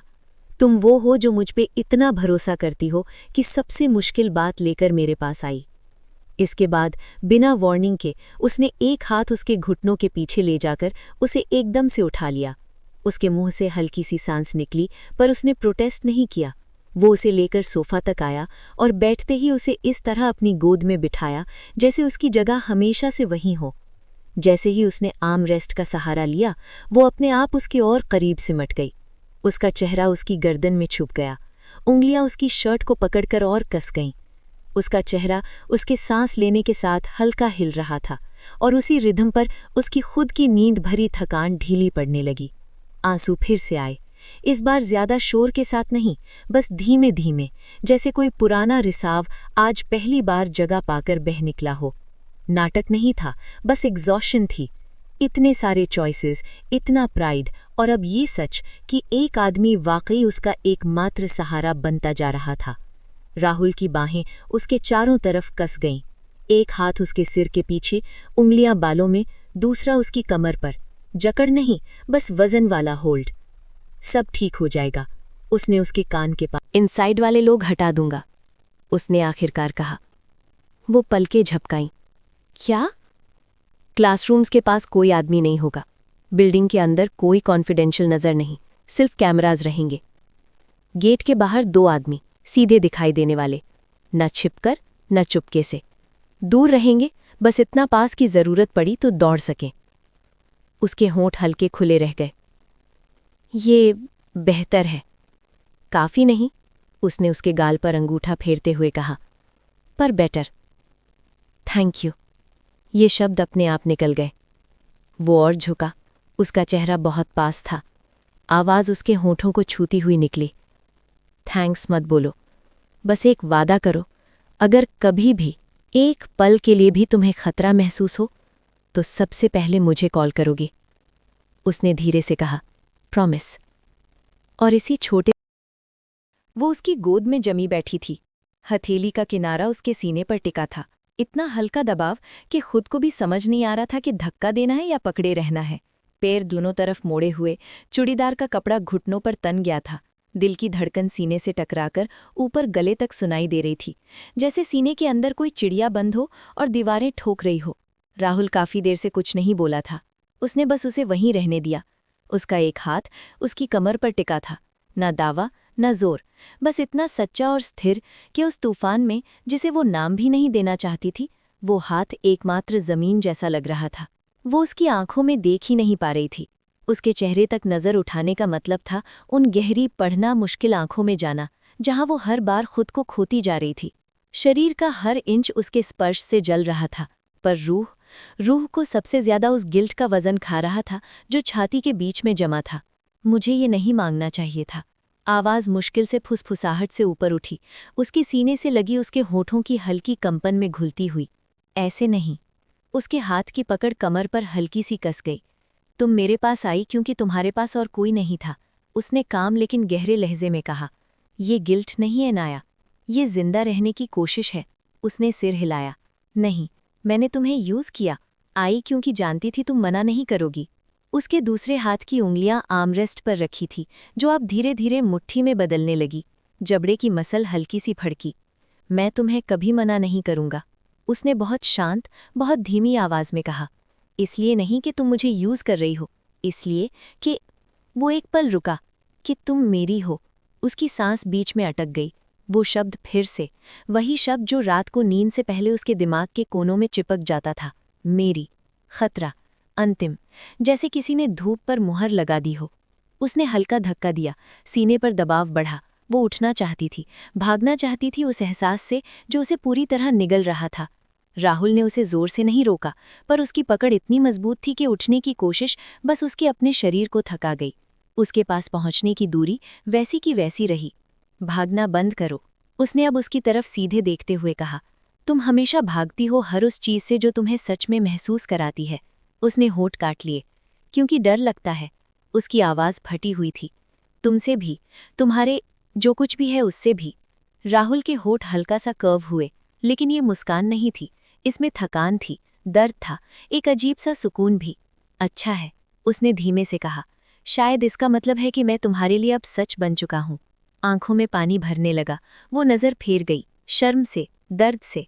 मुझे तुमसे मांगना अच्छा नहीं लगा, उसने बमुश्किल कहा। तुम्हारे सामने बैठकर, ये जानते हुए कि मैं तुम्हारी मदद डिजर्व भी नहीं करती।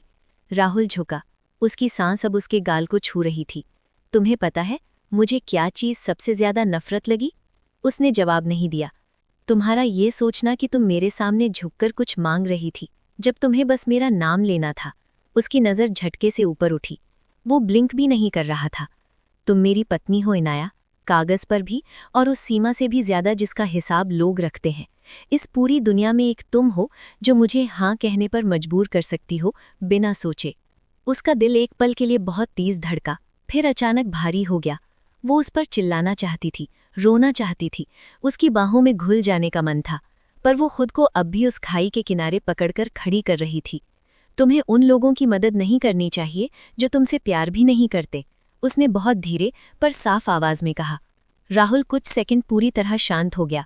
कमरे की खामोशी एकदम तेज लगने लगी। आवाज जब आई तो नीची थी और कहीं गहराई से निकली थी। फिर तो मुझे कभी किसी की मदद नहीं करनी चाहिए थी। ये बात सीधे उसके सीने पर लगी। उसने ये वार नहीं करना चाहा था।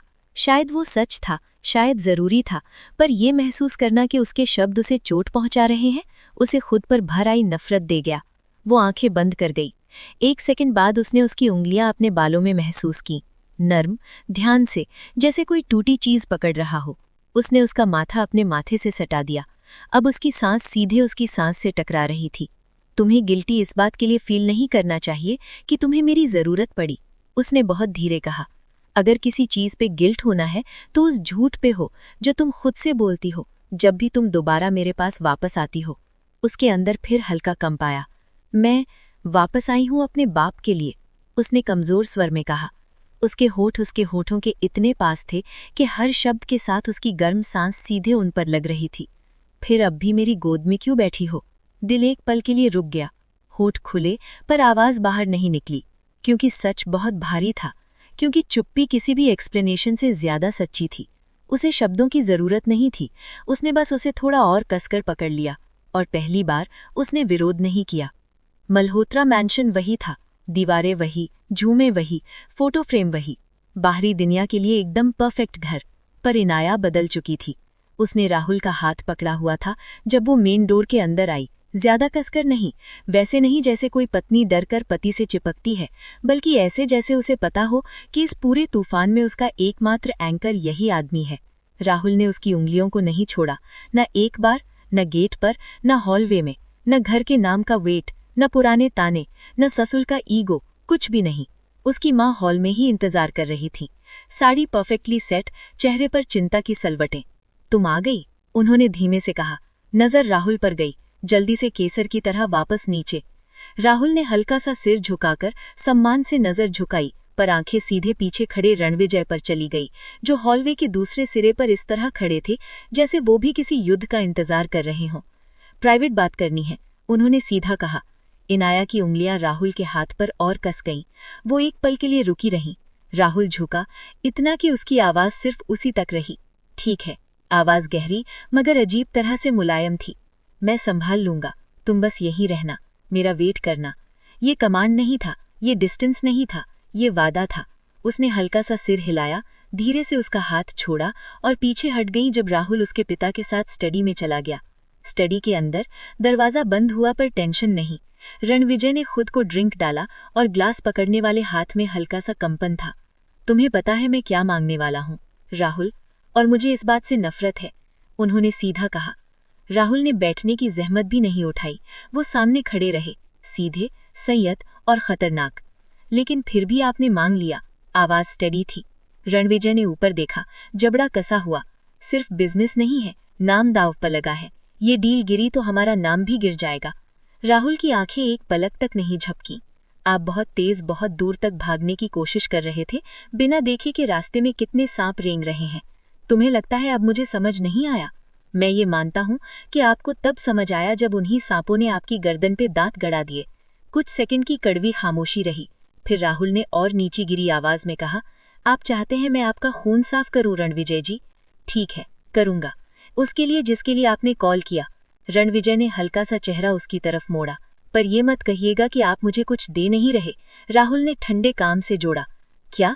आवाज में अब भी ईगो था, पर नीचे कहीं थोड़ा डर भी। राहुल के होठों पर धीमा, खतरनाक सा कर्व आया। पूरा हक आपके दुश्मनों को धरती में गाड़ देने का, बिना किसी लिमिट के, बिना किसी रोक टोक के। गला हल्का सूखा, उन्होंने घूंट भरा। यही तुम्हारा प्राइस है?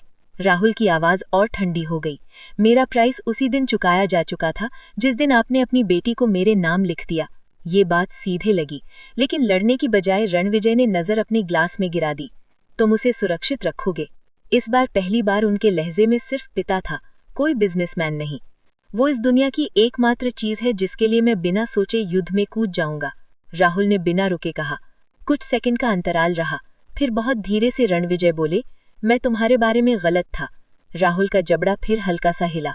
अभी भी है। इन हॉल में इनाया सोफा पर बैठी थी, दुपट्टे के कोने से खेलते हुए। उसकी माँ उसके बगल में थी। माहौल में कड़वाहट नहीं, बस दूरी। शादी की जिंदगी कैसी चल रही है? अनुराधा ने धीरे से पूछा। वो कुछ पल चुप रही। अजीब सी आवाज ऑनेस्ट थी, बहुत तेज, बहुत ज्यादा, जैसे किसी किनारे पर खड़ी हूं जहां से कोई मुझे बचा लेगा या फिर धक्का देकर गिरा देगा। काफी देर तक कोई जवाब नहीं आया। फिर अनुराधा ने कहा, बिल्कुल वैसे ही लग रहा है जैसे मुझे लगा था जब मैंने तुम्हारे पिता से शादी की थी। वो चौंक कर उनकी तरफ मुड़ी। अनुराधा की आवाज शांत थी। वो हमेशा से ताकतवर थे, लोग उन्हें मानते थे, पर मैं हमेशा उनकी दुनिया में बाहर वाली इंसान थी, सजावट की चीज, इमेज का हिस्सा। इनाया ने बहुत धीरे से कहा, मैं वैसी नहीं बनना चाहती। तुम नहीं बनोगी, क्योंकि जो भी राहुल है वो तुम्हें ऐसे देखता है जैसे तुम मायने रखती हो, तुम्हारे पिता ने कभी मुझे ऐसे नहीं देखा। इनाया ने पलकें झपकी। कुछ कह पाती उससे पहले ही स्टडी का दरवाजा खुला। राहुल बाहर आया। उसकी नज़र सीधे उसी पर गई जैसे बाकी कमरे की चीजें मौजूद ही न थीं। वो सीधे उसके सामने आकर अपना हाथ उसकी तरफ बढ़ाया। चलो। आवाज नीची, गर्म, पूरी तरह उसके लिए। उसने बिना सोचे अपना हाथ उसके हाथ में रख दिया। जैसे ही वो दोनों साथ साथ बाहर की तरफ बढ़े, पीछे बैठी उसकी माँ ने उनकी पीठ देखी, दिल में एक चुप सी दुआ के साथ कि ये जो पागलपन है कम से कम उस तरह का हो जो उसकी बेटी को तोड़ने नहीं, बचाने आया है। Chapter 53 car. कार का दरवाजा हल्के क्लिक के साथ बंद हुआ। इनाया राहुल के पास वाली सीट पर बैठ गई। एसी की ठंडी हवा धीरे धीरे कैबिन में घूम रही थी। बाहर शहर की लाइटें टिंटेड शीशों से गुजरते हुए लंबी लंबी लकीरों में खिंच रही थी। काफी देर तक दोनों में से किसी ने कुछ नहीं कहा। खामोशी चुभ नहीं रही थी, पर सुकून भी नहीं दे रही थी। उसमें अभी अभी हुए फैसलों का वजन था। पीछे छूटती मल्होत्रा मैंशन की हवा थी, और वो 1000 बातें जो इनाया पूछना चाहती थी, पर शब्द नहीं मिल रहे थे। राहुल एक हाथ से स्टीयरिंग पकड़े, दूसरा गियर पर टिकाए सीधा आगे देख रहा था। शर्ट की स्लीव्स अब भी मुड़ी हुई, जॉ लाइन स्ट्रीट लाइट से कट कट कर और तीखी लग रही थी। उसके चेहरे पर एक खतरनाक तरह की शांति थी, जैसे किसी जंग के बीच का वो पल जब राजा आगे का पूरा नक्शा मन ही मन बना चुका हो। आखिरकार चुप्पी उसी से टूटी। उन्होंने तुम्हारी शर्तें मान ली? उसने आंखें उससे नहीं हटाईं, सड़क से भी नहीं। कोई शर्तें नहीं थी, आवाज़ टेढ़ी थी। उन्होंने मांगा, मैंने मान लिया। उसने भौएं हल्की से कोड़ लीं। बस ऐसे ही? तुमसे कहा खाना। उसकी आवाज़ थोड़ी और धीमी हुई। तुम्हारी बात आए तो मैं सोचता नहीं। उसके अंदर कुछ हल्का सा कांप गया। तुम्हें ऐसे बातें नहीं करनी चाहिए, उसने बहुत धीमे से कहा। ट्रैफिक सिग्नल बदलते टाइम उसने एक पल के लिए उसकी तरफ देखा। आंखें काली, साफ, पूरी तरह उस पर जमी हुई। क्यों? आवाज में कोई मुस्कान नहीं थी। इसलिए कि तुम्हें डर लगता है, या इसलिए कि तुम अब मानने लगी हो कि मैं सच में कह रहा हूं? वो जवाब नहीं दे पाई। नज़र खिड़की की तरफ घुमाकर उसने होंठ दबा लिए, उंगलियां अपनी ही गोद में मुड़ती सिकुड़ती रहीं। पापा हमेशा से गर्व वाले इंसान रहे हैं। मैंने उनको ऐसे कभी नहीं देखा, कमज़ोर, किसी और पर डिपेंड। राहुल के गले से एक छोटी सी साउंड निकली, न हंसी न तरस, दोनों के बीच कहीं। ताकत गिरने से नहीं बचाती, उसमें धीरे से कहा। बस गिरने की कीमत थोड़ी महंगी हो जाती है। वो उसकी तरफ मुड़ी। तुम उनसे नफरत करते हो? उसने कुछ सेकंड उसकी ओर देखा, फिर सीधा आगे। नफरत करने जितना केयर ही नहीं करता। वो जवाब उसने एक्सपेक्ट नहीं किया था। पर तुम्हारी वजह से मैंने हाथ बढ़ाया, उसने और धीमे स्वर में कहा। बस इसीलिए। उसके गले में उठती गांठ निगलने की कोशिश की। तुमने मुझसे पूछा भी नहीं कि मैं ये चाहती भी थी या नहीं। स्टीयरिंग पर उसके हाथ की पकड़ उतनी ही हल्की कसी जितना उसका कंट्रोल भारी था। नीड नहीं थी पूछने की। क्यों नहीं? नीड नहीं थी पूछने की। क्यों नहीं? क्योंकि मैं तुम्हें जानता हूं।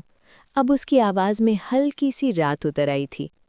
तुम मेरे पास तब तक नहीं आती जब तक सच में मजबूर ना हो, और मुझे पता है कि अब मेरे साथ बैठकर कंट्रोल खो देने का एहसास तुम्हें अंदर से खा रहा है। ये बात सीधा सच पर लगी। उसके हाथ उसकी गोद में हल्का कांप गए। मैं इस फीलिंग से नफरत करती हूँ, उसने ऑलमोस्ट फुसफुसाकर कहा। इसी पल राहुल ने कार की स्पीड कम की, इंडिकेटर देकर उसे साइड पर लगा दिया। टायर्स हल्के से कर्ब कुछ हुए। वो थोड़ा झटका खाकर सीधे उसकी तरफ देखती है। तुम क्या? वो उसकी तरफ पूरा मुड़ा। अब उनके बीच सिर्फ गियर और आधा फीट की दूरी थी। तुम्हें कमज़ोर लगना पसंद नहीं। तुम्हें ये पसंद नहीं कि तुम्हें मेरी ज़रूरत पड़े। और सबसे ज़्यादा तुम्हें ये पसंद नहीं कि मैं ये सब जानता हूँ, उसने साफ साफ कहा, आंखें सीधे उसकी आंखों में। पर तुम मुझे नफरत नहीं करती? वो जड़ हो गई। उसे हाँ नहीं बोलना था, उसे कहना था, बिल्कुल नफरत करती हूँ, तुमने सब बिगाड़ दिया। पर जीभ पर कुछ आया ही नहीं, क्योंकि वो सही था। वो उससे नफरत नहीं करती थी, उसे डर लग रहा था, उससे भी, और उससे ज़्यादा उसके आसपास वाली अपनी नई वर्जन से, जो उसे दुश्मन की तरह लड़कर नहीं देखती पर पूरी तरह भरोसा भी नहीं कर पाती। कुछ बीच का, कच्चा, बहुत सच। राहुल थोड़ा झुका, नज़र एक पल के लिए भी नहीं हटी। तुम आज मेरी गोद में बैठकर रोई हो। आवाज़ इतनी धीमी थी जैसे सिर्फ उसके लिए। तुमने मदद मांगी, मैंने दी। मैंने कोई सौदा नहीं मांगा, कोई ताना नहीं मारा। फिर भी तुम डर रही हो कि इसका मतलब क्या है। उसने कांपती आवाज़ में कहा, मैं तुम्हारी नरमी की आदत में नहीं हूं। उसका जबड़ा हल्का कस गया। ये सबसे दुखद बात है जो तुमने कभी बोली है, वो बुदबुदाया। उसने हाथ बढ़ाकर उसकी एक गीली सी लट को बहुत हल्के से कान के पीछे किया। वही उंगलियां जो किसी का गला दबाने में हिचकती नहीं थीं, उस पर ऐसे चल रही थीं जैसे कोई पन्ना पलट रहा हो। मैं कोशिश कर रहा हूं इनाया। अब पहली बार उसकी आवाज़ में एक टूटन सी आई। वो इंसान बनने की जिससे तुम्हें कम से कम हर पल डर न लगे। और अगर मुझे कभी भी तुमसे डर लगना बंद ना हो, उसने बहुत धीरे से पूछा। उसके होठों पर हल्की सी टूटी मुस्कान आई, तो कम से कम उस आदमी से डर रखना जो तुम्हारे लिए दुनिया जला सकता है। उनके बीच की हवा भारी हो गई। सांसें बीच के छोटे से स्पेस में टकराकर लौट रही थीं। एक पल के लिए कार का अंदरूनी हिस्सा पूरी दुनिया से कट गया। बस जख्म, जिद, डर और कुछ ऐसा जो धीरे धीरे प्यार का शेप ले रहा था। वो वापस स्टीयरिंग की तरफ मुड़ा, उसके हाथ को फिर से स्पेस दे दी। कार ने फिर से सड़क पकड़ ली, पर इनाया ने इस बार सड़क नहीं, उसे देखा, क्योंकि पहली बार उसे समझ नहीं आ रहा था वो उससे डर रही है या उस एहसास से जो वो उसके लिए महसूस करने लगी है। बारिश इतनी अचानक आई जैसे आसमान ने भी बहुत देर से रोना रोका हुआ था और अब सब कुछ एक साथ बहा रहा हो। अभी कुछ पल पहले सड़क साफ थी, अगले ही पल पूरी दुनिया पानी की मोटी परत के पीछे गायब होने लगी। मूसलाधार बारिश विंडशील्ड पर हथौड़े की तरह गिरने लगी। वाइपर्स तेजी से भागने लगे, पर हर स्वाइप के बाद फिर वही पानी की दीवार। हर स्ट्रीट लाइट धुंधला सा भूत बनकर कांच के बाहर तैरने लगा। शिट के मुंह से निकला और स्टीयरिंग पर उसकी पकड़ कसी। विजिबिलिटी लगभग शून्य के बराबर हो चुकी थी। तेज बादल गरजे। इनाया हल्का सा सिमट गई, दुपट्टा अपने चारों तरफ थोड़ा और कसकर लपेट लिया। बाहर की दुनिया डूबती हुई लग रही थी। राहुल ने स्पीड कम की, आंखें और सिकुड़कर आगे टोहती रहीं। उसने फ़ोन उठाया, कुछ तेजी से टैप करने लगा। हो क्या रहा है? उसने धीमे से पूछा। उसने तुरंत जवाब नहीं दिया। कुछ सेकंड्स बाद एक लंबा एक्सहेल, जबला हल्का सख्त। फ्लड वार्निंग है, वो बोला। 3 रास्ते ऑलरेडी बंद। घर कम से कम 1 घंटा दूर। इस हालत में नहीं पहुंच पाएंगे। उसकी भंवें सिकुड़ गईं।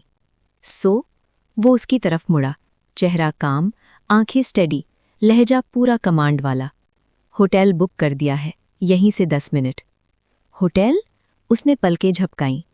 या तो गाड़ी में रात भर भीग कर ठिठुरना, उसने मैटर ऑफ फैक्ट टोन में कहा, या छत के नीचे रात गुजारना। चॉइस तुम्हारी है। उसने नज़र मोड़ ली। ठीक है। आवाज़ तो स्टेडी थी, पर दिल की धड़कन कान तक सुनाई देने लगी थी। 10 minutes later, the hotel. Lobby में भीगी सी लकड़ी और चंदन की हल्की महक थी। ऊपर से गिरती वार्म येलो रोशनी कांच की दीवारों पर बाहर की बारिश पट पट गिरती हुई सुनाई दे रही थी। राहुल रिसेप्शन पर खड़ा था। शर्ट के किनारे भीगकर भारी हो चुके थे। कफ से पानी टपक रहा था, पर उसके खड़े होने के अंदाज में जरा सी भी अव्यवस्था नहीं थी। वो अभी भी खतरनाक तरीके से कंपोज्ड था। इनाया उसके पीछे 2 कदम दूर खड़ी थी, बाहें सीने पर बांधकर, दुपट्टा भीगे कंधों से चिपका हुआ। एक रूम, एग्जीक्यूटिव स्वीट। राहुल ने रिसेप्शनिस्ट से कहा, डॉक्टर का बेसिक किट भेजना, टॉवल्स और उसके लिए ड्राई कपड़े भी। काउंटर पर बैठी लड़की 1 सेकंड को ब्लिंक करके रह गई, फिर तेजी से टाइप करने लगी। Yes sir. वो मुड़कर इनाया की तरफ आया। सुबह होते ही निकल जाएंगे। उसने बस सिर हिलाया, आवाज पर भरोसा नहीं था। Room, too close for comfort. कमरा इतना खूबसूरत था कि उनकी टेंशन से ऑलमोस्ट इंसल्टेड लग रहा था। क्रीम रंग की दीवारें, बीच में किंग साइज बेड, बालकनी के शीशे पर भीतर गूंजती बारिश, कॉर्नर में छोटा सा सोफा। स्टाफ ट्रे रखकर जा चुका था, गरम चाय, साफ तौलिए और नीटली फोल्डेड कपड़े। इनाया अंदर आई पर कुछ बोली नहीं।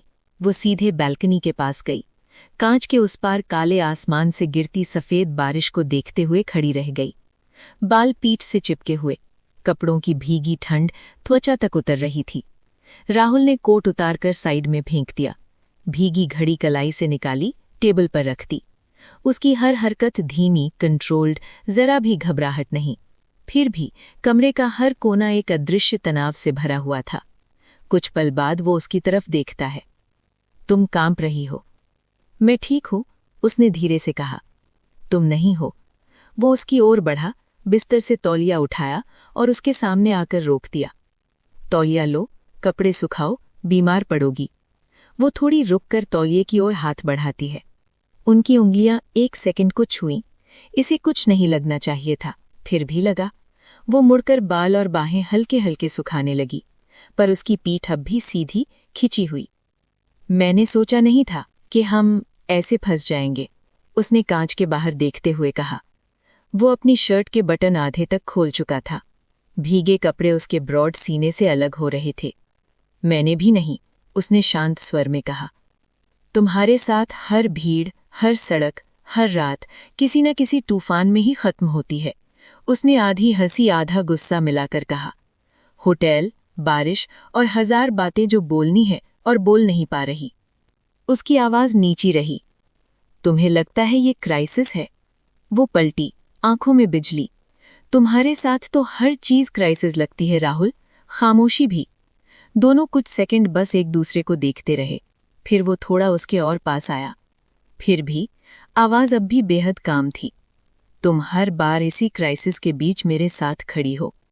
उसका दम रुक सा गया। मैंने ये सब नहीं मांगा, उसने धीमे पर साफ कहा। पर भागी भी नहीं, उसने उतनी ही सहजता से जवाब दिया। उसकी फटने चिल्लाने की इच्छा गले तक आई पर बाहर नहीं निकली, क्योंकि सच कान खींचकर सामने बैठा था। थोड़ी दूर हटकर उसने फोन उठाया। खाने का ऑर्डर कर दिया है, कुछ दवाइयां भी। मेरे लिए? तुम्हारे लिए, बिना देखे उसने कहा। मैं ठीक हूं। वो सोफे पर बैठ गई, तौलिए को अपने कंधों के चारों ओर और कस लिया। हल्की हल्की कांपती रही। काफी देर बाद बहुत धीरे से बोली, थैंक यू। उसने कोई डायलॉग नहीं दिया, बस उसी इंटेंसिटी से थोड़ी देर तक उसे देखा, जो पहले डरावनी लगती थी पर आज अजीब तरह से अनिवार्य लग रही थी। दूर आसमान में बादल गरज रहे थे। होटल रूम की वार्म येलो लाइट्स एक एक करके जल उठीं। एसी की धीमी गुनगुनाहट भीगे बदन पर चढ़ती ठंड से लड़ने की कोशिश कर रही थी। सबसे पहले राहुल अंदर आया, शर्ट पीठ से चिपकी हुई, बालों से पानी टपकता, कदम भारी पर चाल वही स्टेडी। कुछ कदम पीछे इनाया अंदर दाखिल हुई, कपड़े पूरी तरह भीगे हुए। कपड़े का हर तंतु त्वचा से चिपककर भारी हो चुका था। दुपट्टा अब किसी काम का नहीं था, बाहों से चिपका दूसरी स्किन जैसा लग रहा था। बाहर की बारिश ने कोई रहम नहीं किया था, और आज किस्मत ने भी नहीं। कुछ देर बाद दरवाजे पर हल्की दस्तक हुई। रूम सर्विस की ट्रे अंदर रखी गई। अटेंडेंट ने एक नज़र दोनों पर डाली, इतनी कोशिश से नॉर्मल कि और ज़्यादा जता गई, और इनाया ने अनायास नज़र नीची कर ली। राहुल ने भीगे बाल पीछे किए, शर्ट के ऊपर वाले बटन ढीले किए। तुम्हें कुछ खाना चाहिए? उसकी आवाज़ यूजुअली जितनी ठंडी होती थी, आज उससे धीमी खराश भरी थी, थकी हुई पर बेरुखी से खाली। इनाया ने बाहों को रगड़ते हुए कहा, मैं ठीक हूँ। तुम कांप रही हो, उसने धीमे मगर साफ लहजे में कहा, मानो कोई बहस नहीं सुनेगा। वो उसके पास आया, बिस्तर से टावल उठाया और बहुत नरमी से उसके सर पर रख दिया। उंगलियां बालों के बीच धीरे धीरे चलने लगी, इतनी सावधानी से कि वो चाहकर भी इसको सिर्फ आदत कहकर टाल नहीं पाती थी। ड्राई कर लो और कपड़े बदलो, बीमार पड़ गई तो मुझे पागल कर दोगी। मैं ड्राई कपड़े लाई ही नहीं, उसने बहुत हल्के से कहा। राहुल ने लंबी सांस भरी, क्लोजेट की तरफ चल पड़ा। अंदर से 2 सफ़ेद बाथरोब निकालकर बोला, सिर्फ यही मिले हैं, एक तुम्हारे लिए, एक मेरे लिए। उसके सामने आकर एक रोब बढ़ाया, फिर बिना कुछ कहे पीठ मोड़ ली। जाओ, कपड़े बदल लो। वो कुछ पल के लिए वहीं ठिठक गई। अपने कपड़ों से निकलकर सिर्फ एक पतली सी लेयर में उसके सामने आना बहुत नंगा, बहुत बिना बचाव वाला एहसास था, पर दांत अब हल्के हल्के बजने लगे थे। उसने चुपचाप रोब लिया और वॉशरूम में चली गई। मिनट्स लेटर जब वो बाहर आई तो अपने में और भी सिमट गई थी। रोब उसके चारों तरफ कसकर बंधी हुई थी। भीगे बाल खुले, अंतिम सिरों से पानी की छोटी छोटी बूंदें कॉलरबोन तक खिसकती हुई। वो छोटी लग रही थी आज, कमज़ोर नहीं, बस ज़्यादा इंसान। राहुल ने भी कपड़े बदल लिए थे, सिर्फ रोब में, सीना अभी भी हल्का गीला, कॉलरबोन पर पानी की पतली चांदी सी लाइन, बाहों पर उभरी हुई नसें। वो बेड के किनारे बैठा फ़ोन पर मौसम और सड़क की अपडेट्स देख रहा था। जैसे ही उसने ऊपर नज़र उठाई और उसे देखा, कुछ पल बस देखता रहा। नज़र उसके शरीर पर नहीं, उसकी हालत पर थी, सॉफ्ट, थकी, थोड़ी बीमार सी। तुम छींक रही हो, उसने शांत लहजे में कहा। आई एम ओके, उसने बोलते बोलते दोबारा हल्की छींक ली। राहुल उठा, साइड टेबल से दवाइयों की स्ट्रिक उठाई। बैठो। राहुल, मुझे मेडिसिन नहीं। इनाया, शुरू मत हो। इस बार टोन सख्त था, पर उसमें इरिटेशन से ज़्यादा डर था। तुम बीमार पड़ी तो मैं सच में पागल हो जाऊंगा। वो एक पल के लिए रुक गई। ये बात उसके मुंह से बहुत आसानी से, बहुत सच की तरह निकल गई थी। उसने टैबलेट और पानी पकड़ाया। वो बिना आंख उठाए चुपचाप लेती रही। चुप्पी लौटी, लेकिन इस बार वो काटने वाली नहीं थी। उसमें एक अजीब सी नज़दीकी थी जिसे दोनों महसूस कर रहे थे, पर कोई नाम नहीं दे रहा था। बाहर तूफान तेज हो चुका था। बारिश कांच पर लगातार चोट कर रही थी। बेडसाइड लैंप की हल्की रोशनी कमरे को सुनहरा कर रही थी, जैसे उनका छोटा सा संसार दुनिया से अलग हो गया हो। दोनों बेड पर साइड बाय साइड बैठे थे, भीगे बाल, गर्म स्किन, ढीले बाथरोब, और बीच में बस वो सारी बातें जो अब तक किसी ने ऊंची आवाज़ में नहीं कहीं। मैं तुमसे मदद मांगना नहीं चाहती थी, उसने अचानक कहा, आवाज़ मुश्किल से सुनाई देने लायक। राहुल उसकी ओर मुड़ा। मैंने शर्म महसूस की, गिल्ट भी, जैसे मैं फिर से तुम्हें सिर्फ यूज़ कर रही हूँ। उसने कुछ सेकंड के लिए आंखें बंद की, फिर खोली। उनमें अब यूजुअल स्टोन नहीं, सीधी आग थी।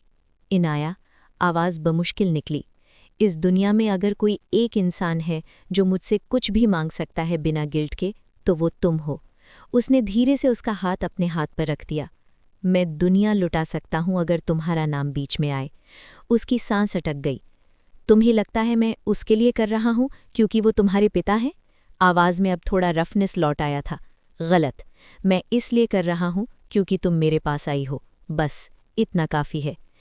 मुझे तो ये भी नहीं जानती कि मैं तुम पे भरोसा भी करती हूँ या नहीं, उसने टूटती आवाज़ में कहा। आंखें भर आईं। पर फिर भी तुम आई, उसने उतनी ही शांति से जवाब दिया। उसके पास कोई जवाब नहीं था। बाहर हवा का झोंका आया, कांच हल्का कांपा। वो अनजाने में थोड़ी और उसके पास खिसक गई, कंधे छू गए। रोब्ड शरीरों के बीच उस 1 इंच की दूरी ने अचानक पूरे कमरे का तापमान बदल दिया। उसने उसकी तरफ देखा, भीगी पलकें, थोड़ी सूजी आंखें, होंठों पर थकी हुई सॉफ्टनेस। तुम्हें सो जाना चाहिए, उसकी आवाज़ हल्की भारी हो गई की। वरना हम दोनों कंट्रोल खो देंगे, उसने ऊपर देखी। तुम खो दोगे? उसने निगलते हुए पूछा। उसके होंठों पर हल्की, ऑलमोस्ट टूटी हुई मुस्कान आई। ऑलरेडी खो रहा हूँ, उसने फुसफुसा कर कहा।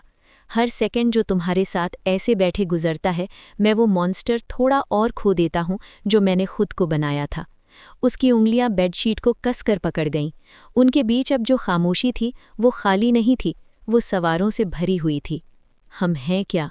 बाहर हवा जोर जोर से चीख रही थी। बारिश कांच पर गिर गिर कर थक नहीं रही थी। अंदर हवा ठंडी नहीं थी, वो गर्म थी, धड़कती हुई, हर सांस के साथ भारी होती हुई। इनाया बेड पर उसके बगल में बैठी थी, घुटने हल्के मोड़कर, सिर्फ सफ़ेद मोटे बाथरोब में लिपटी हुई। भीगे बाल गर्दन और गाल से चिपके, चीक्स हल्के गुलाबी। राहुल अपने रोब में सिरहाने से टिक कर बैठा था, आंखें पूरी तरह उसी पर टिकी हुई, जैसे वो कोई सेक्रेट चीज़ हो, जैसे वो छू भी चुका है, फिर भी बिना इजाज़त दोबारा छूने से डरता भी है और चाहता भी है। खामोशी अब नींद वाली नहीं थी, वो सांसों वाली, धड़कनों वाली साइलेंस थी, जो हर सेकंड में किसी चीज़ के टूटने का इंतज़ार कर रही थी। वो थोड़ा उसकी तरफ मुड़ी और पहली बार कुछ पल के लिए अपनी वल्नरेबिलिटी खुली छोड़ दी। राहुल, नाम उसके होठों से बहुत धीरे निकला, हिचक, डर और कई न कहे जज्बात लेकर। उसने कोई जवाब नहीं दिया, बस आगे झुका। उनके होंठ एक झटके से नहीं, धीरे धीरे संकोच में मिल गए। पहले हल्की, गर्म छुअन, फिर अचानक अंदर उठते तूफान की तरह गहरी होती हुई। उसके हाथ उसके चेहरे के दोनों तरफ आ गए, स्पर्श अभी भी बेहद नर्म, जैसे वो अब भी उसे वापस हटने का चांस दे रहा हो। पर वो पीछे नहीं हटी। उसकी उंगलियां उसके रोब के कॉलर को पकड़कर हल्का सा अपने पास खींच लाई। उसके गले से एक दबी, भारी करह निकली, कई दिनों की रोकी हुई इच्छा की आवाज। चुंबन गहरा हुआ, सांसें तेज, होठों के बीच धीमी नशे सी बेचैनी, जिसने उसकी उंगलियों तक झंझनाहट भर दी। उसके हाथ नीचे खिसके, रोब के खुले हिस्से के नीचे लगती स्किन पर धीमी गर्म रेखाएं खींचते हुए। जहां भी उंगलियां जाती, रोए खड़े हो जाते। जब उसकी हथेली उसके सीने के पास पहुंची, होठों के बीच से उसकी खुद की सांस टूट गई।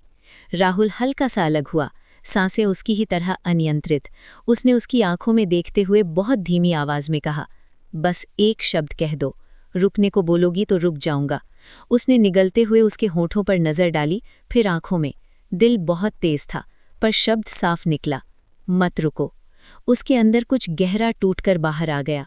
वो धीरे धीरे उसकी गर्दन, कंधे पर किसेस छोड़ता चला गया, दोनों हाथों से उसका शरीर ऐसे पकड़ते हुए जैसे फाइनली उसे उस चीज का स्वाद मिला हो जिसके लिए वो काफी समय से भूखा था और जिसे छूने से भी डरता था। उस पल में बाहर गरजते बादल, भीगती दुनिया, उनकी लड़ाइयाँ, उनके डर, सब कहीं दूर छूट गए। कमरे में बस दो लोग थे, जो किसी नाम के बिना, किसी वादे के बिना, बस पहली बार एक दूसरे को पूरी सच्चाई से महसूस कर रहे थे। बाहर थंडर गूंजा, अंदर उनके बीच की दूरी पूरी तरह खत्म हो चुकी थी। Chapter 55 the surrender.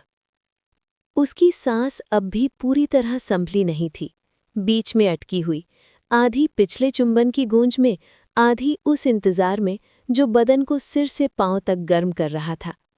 बाथरोब उसके शरीर से चिपकी हुई थी। जहां जहां उसके होंठ और हाथ पहले ही घूम चुके थे, वो जगहें जैसे खुद ब खुद धड़क रही थीं। वो अभी भी उसकी गोद में थी, घुटने उसकी जांघों के दोनों तरफ टिके, सीना हल्का सा उसके सीने से लगा। उसका दिल राहुल के दिल के बिल्कुल सामने, तेज, अनिश्चित, फिर भी बिना पीछे हटे। राहुल ने एक हाथ से उसका चेहरा थामा, होठों के कोने पर बहुत मुलायम चुंबन रखा। तुम अभी भी कांप रही हो, वो फुसफुसाया, आवाज नीची, गर्म, भूख से भरी, फिर भी काबू में। उसने बड़ी बड़ी आंखों से उसे देखा, पर पीछे नहीं हटी, और उसके लिए बस इतना ही इशारा काफी था।